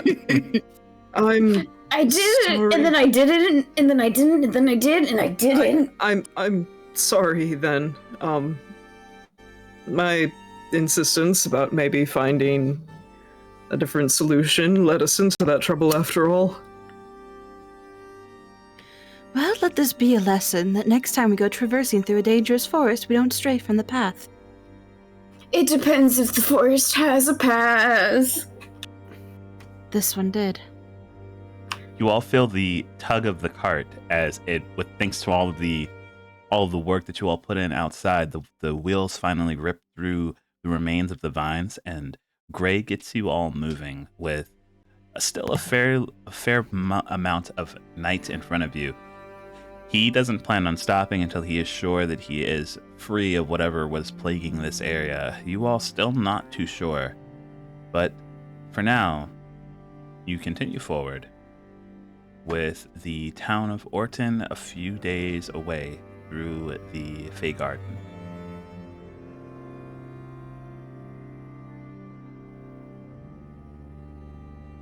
Did anybody else notice anything interesting about that forest? I noticed it wanted to kill me. The intense amount of fire that we managed to set ablaze was a little concerning. Oh, we never. Oh. Do you mean the glowing everything? Or the circles, or the circles mainly. Yeah, I didn't want to touch those. I didn't want to think about it. I'm assuming that's general knowledge that if you see a circle in the Fey Garden, you just do not stand in it. Yeah, you don't cross it or anything. General Fey knowledge. We've established that we all had that weird dream, right?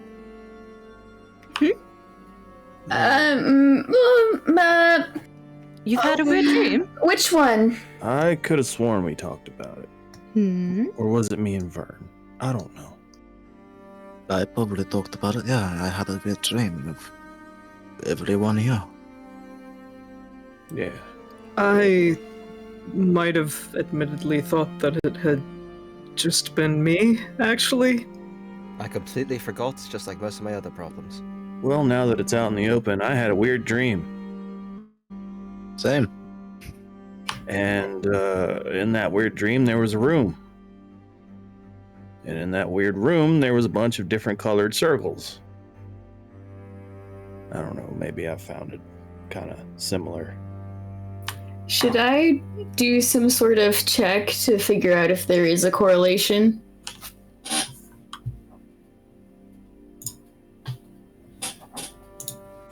You know what, Zaylee? Or sorry, not Zaylee. You know what, Omen? Give me a Not even in D&D! I know, we're not even, man.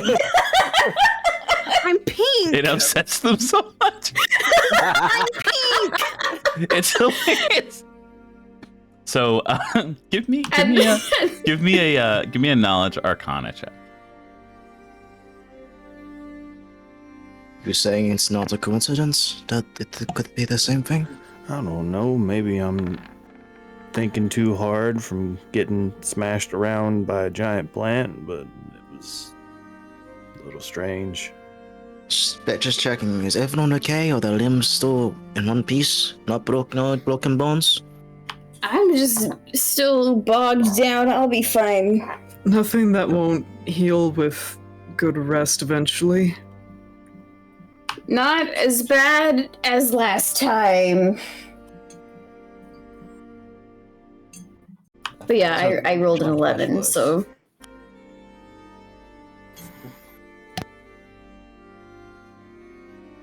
So with that 11, Omen, you're able to, you get the idea that maybe there was some type of correlation, especially when you noticed the strange effects that happened when you stepped into it. But ever since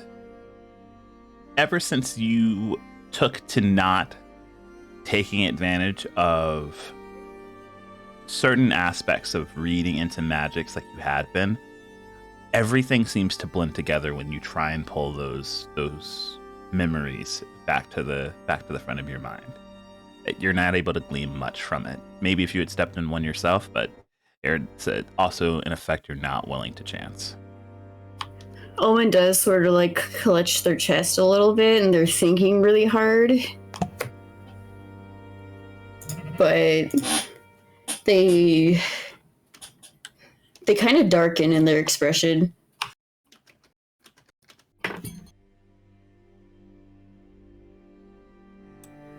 So to pull up the 6 bedrolls I have, apparently, because I have 3 two-person tents in inventory. I pull out one of the blankets and just put over Ermin. Give one to Prasad, give one to Mika, give one to Zayali, give one to Obsidian. Like, this would be a good time to rest. You all got hurt pretty badly. Oh, I'm fine. Yeah. No. Did you just say no to me? Wait, not? I said noted. That's really good. It's really good. No, take the blanket now. The way I want to do rest. character development, but the way, I don't know, man. Assert yourself, Vern. You're 8 feet tall. And I'm 5'6" and full of vengeance. I'm Full of probably anger. 5'5". Obsidian is 6'2" and heavy. Look, you all I'm need fine. a rest.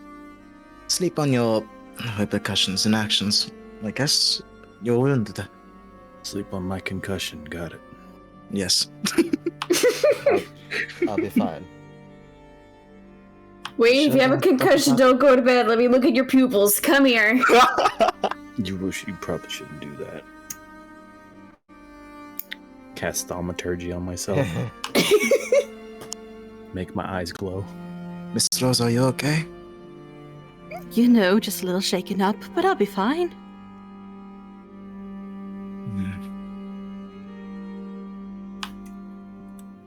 Just making sure that everyone has a good level of sense, and we can talk about if you want to, if you're willing to share anything. I would share, but the light of kindness in your eyes would change to either fear and or pity. So I don't know. Ooh. This is. I have something I want to share, actually. Adjacent with the dream we all may or may not have had. At least half the room has had it. I've only been told about this before. Never experienced it myself till that point, but I, for a while, have been under the belief that my purpose for traveling, for leaving my home, is to find people to fight something that I might have just seen in that dream. And I know it sounds weird and crazy that it just so happens we all are together, and I'm not saying anything is certain, just I'm noticing a correlation. You noticed that too, huh?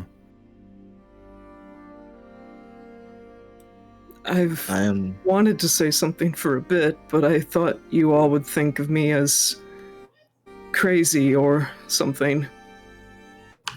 Quite the opposite. Sadly, I don't believe we're any sort of chosen heroes that are here to save the day.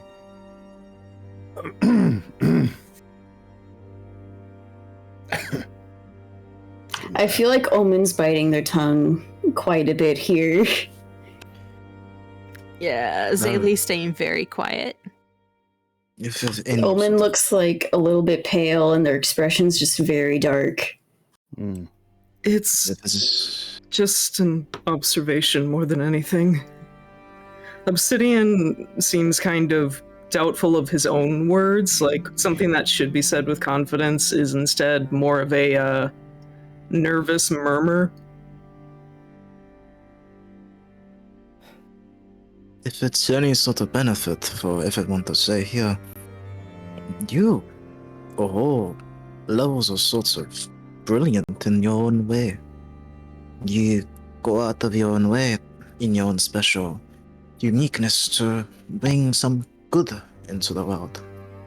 It being twisted and it being perverted, it's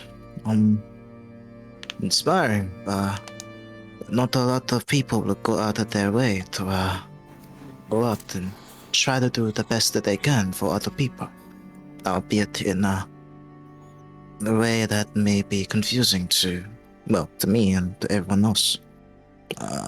I'm not smart, but I've lived for some time, and I know you're doing your best, despite you saying you're not.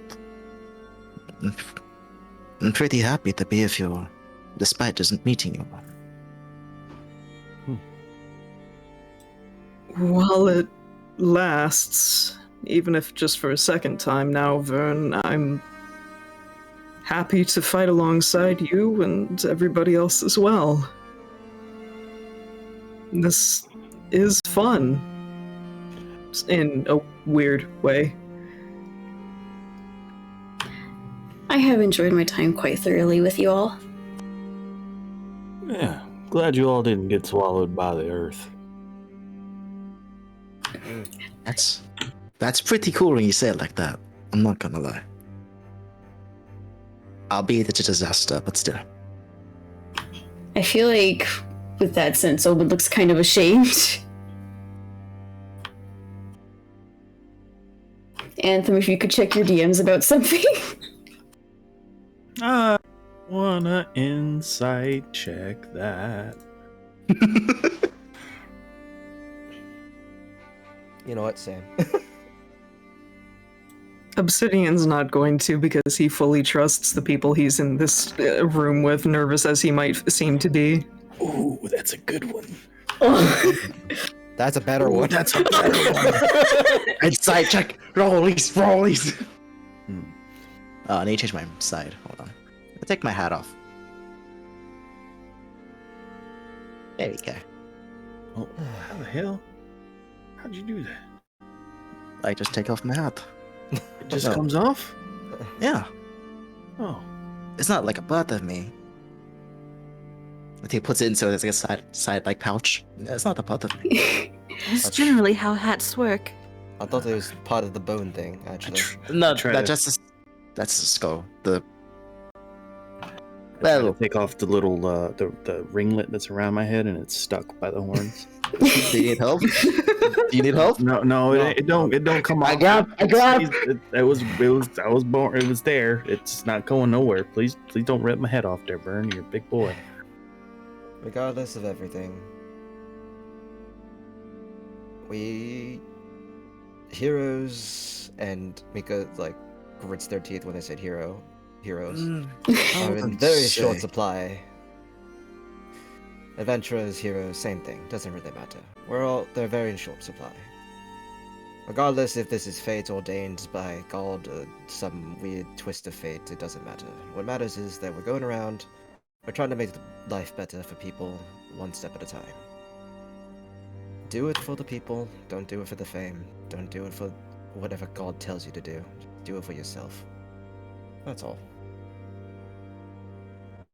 So just pointing out the insight check that Mikhail and Broussard, the both of you took as you were trying to wrap your mind on how all of you managed to be in that specific place and somehow make it out together out of a tragedy that struck the entire area. You both rolled insight and both feel like there are a lot more answers in this place than you actually have for yourselves.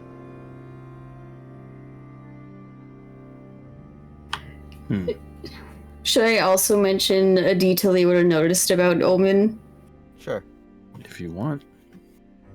I think they would have noticed, like, when they touch their chest, they have a pouch hidden underneath their robes. And something about that pouch makes them feel an immense amount of guilt and possibly shame.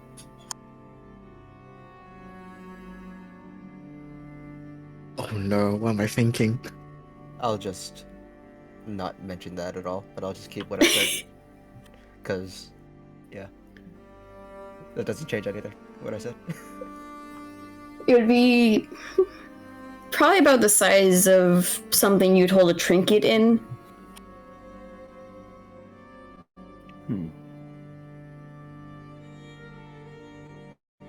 Ah, does anyone want shortbread? What? Shortbread. Shortbread. I Yeah. could go for something to snack on, yes. I'm not very hungry, but thank you. Pass it around if whoever wants it. I'll take some. Actually, he passes on to Gray as well. He might want some shortbread. Great, do you want shortbread? I'll take some shortbread. Okay, he wants shortbread. There you go. What is And shortbread? I just hand it over to Gray. Why is it short? He's happy about it. Maybe because mean, of the how little little is name. left by the time you're done eating it. You're right. I think it's short in comparison to Vern, because everything is I short mean- in comparison. Ah, Do you I mean, I like didn't long bread? name. I didn't name it, but what's long bread? I Tall don't know. bread. My master made. My master made the receipt, but not me. Giant bread. Giant bread. Oh. Like comparable to me? Bigger, maybe? I don't know. Hmm. I think it should be raisin bread, though. Do I have raisins? Do you Oh. have raisins? You hear a call from the front. Gray just goes, "I love raisin bread." Hey, Gray, do you want to be a hero?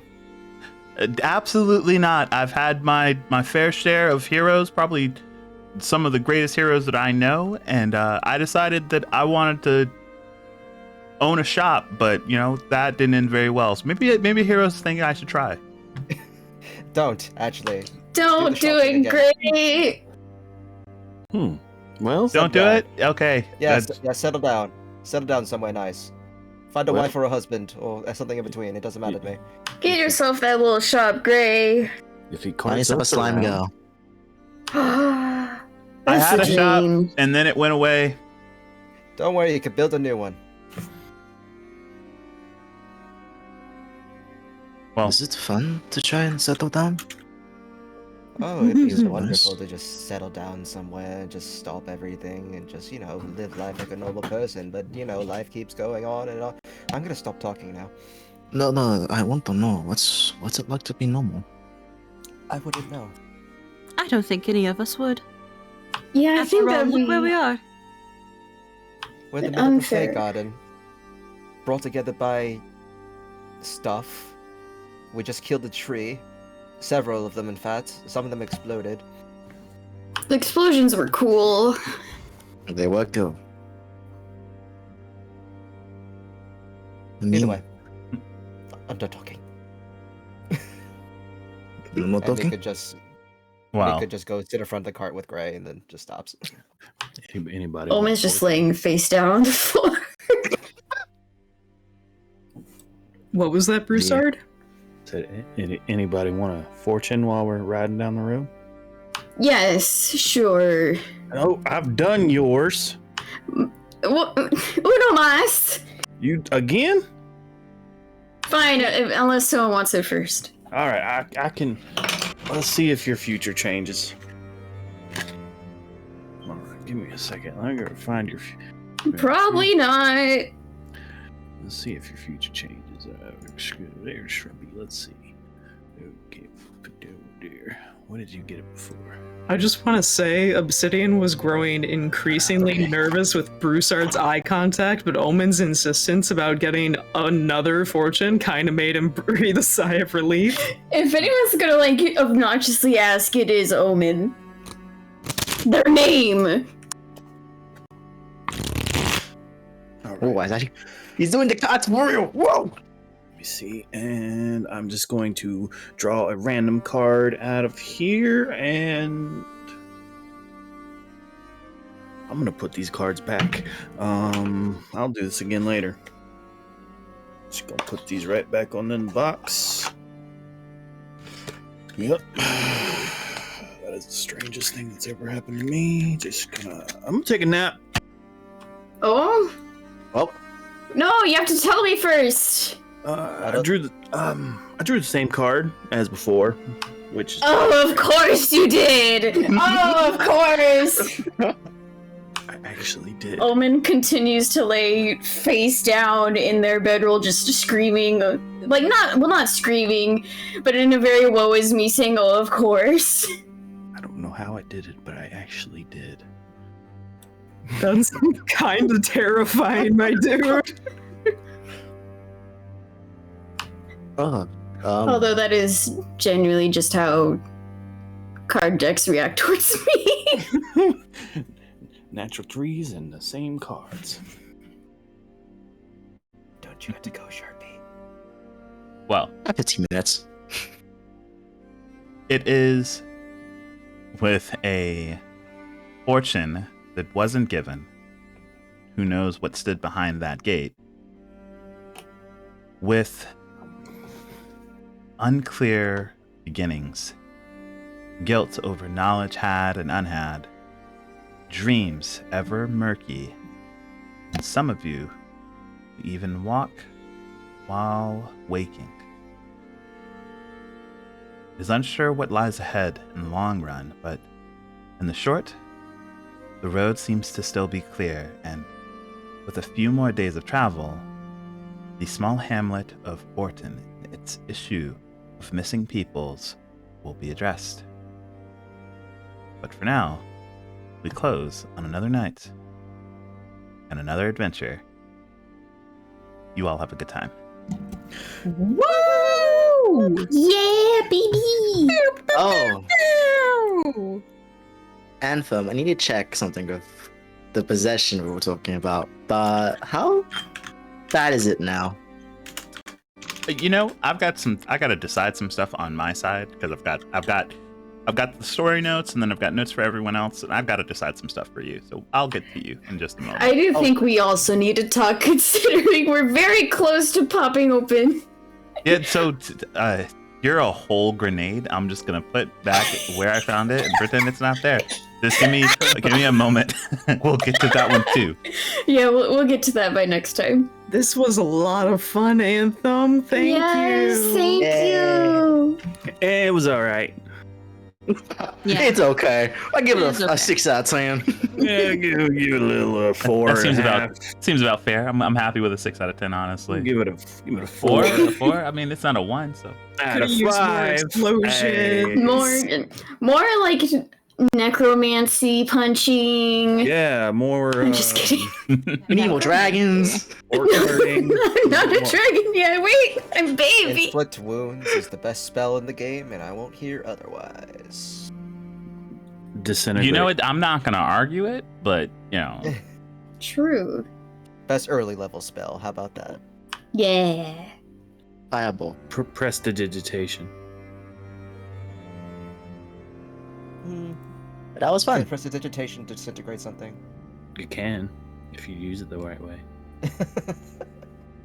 I can't believe the person she's possessed by a devil is being the most positive person.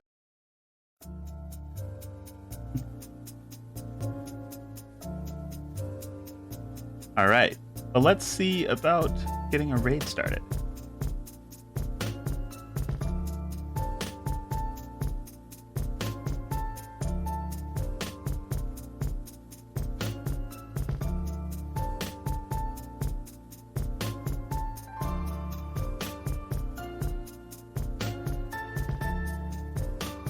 Yes.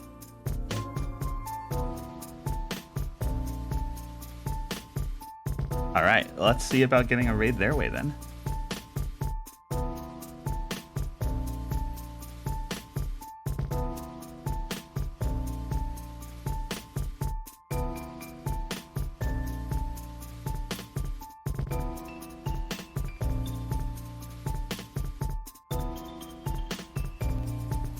All right, then let's see if this raid message will work.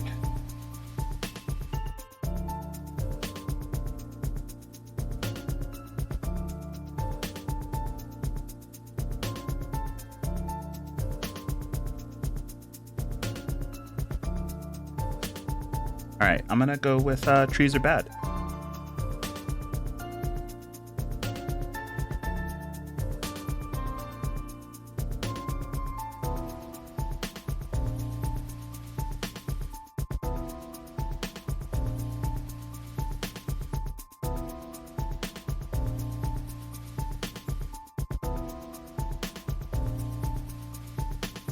All right, that's our raid message. We're gonna go with that. I'm gonna send you all off. They're playing Dungeons and Dragons. Looks like they're a fair bit of the ways in, but feel free to say hello from the archive, and you all have a good rest of your night. We'll see you back here in about 2 weeks.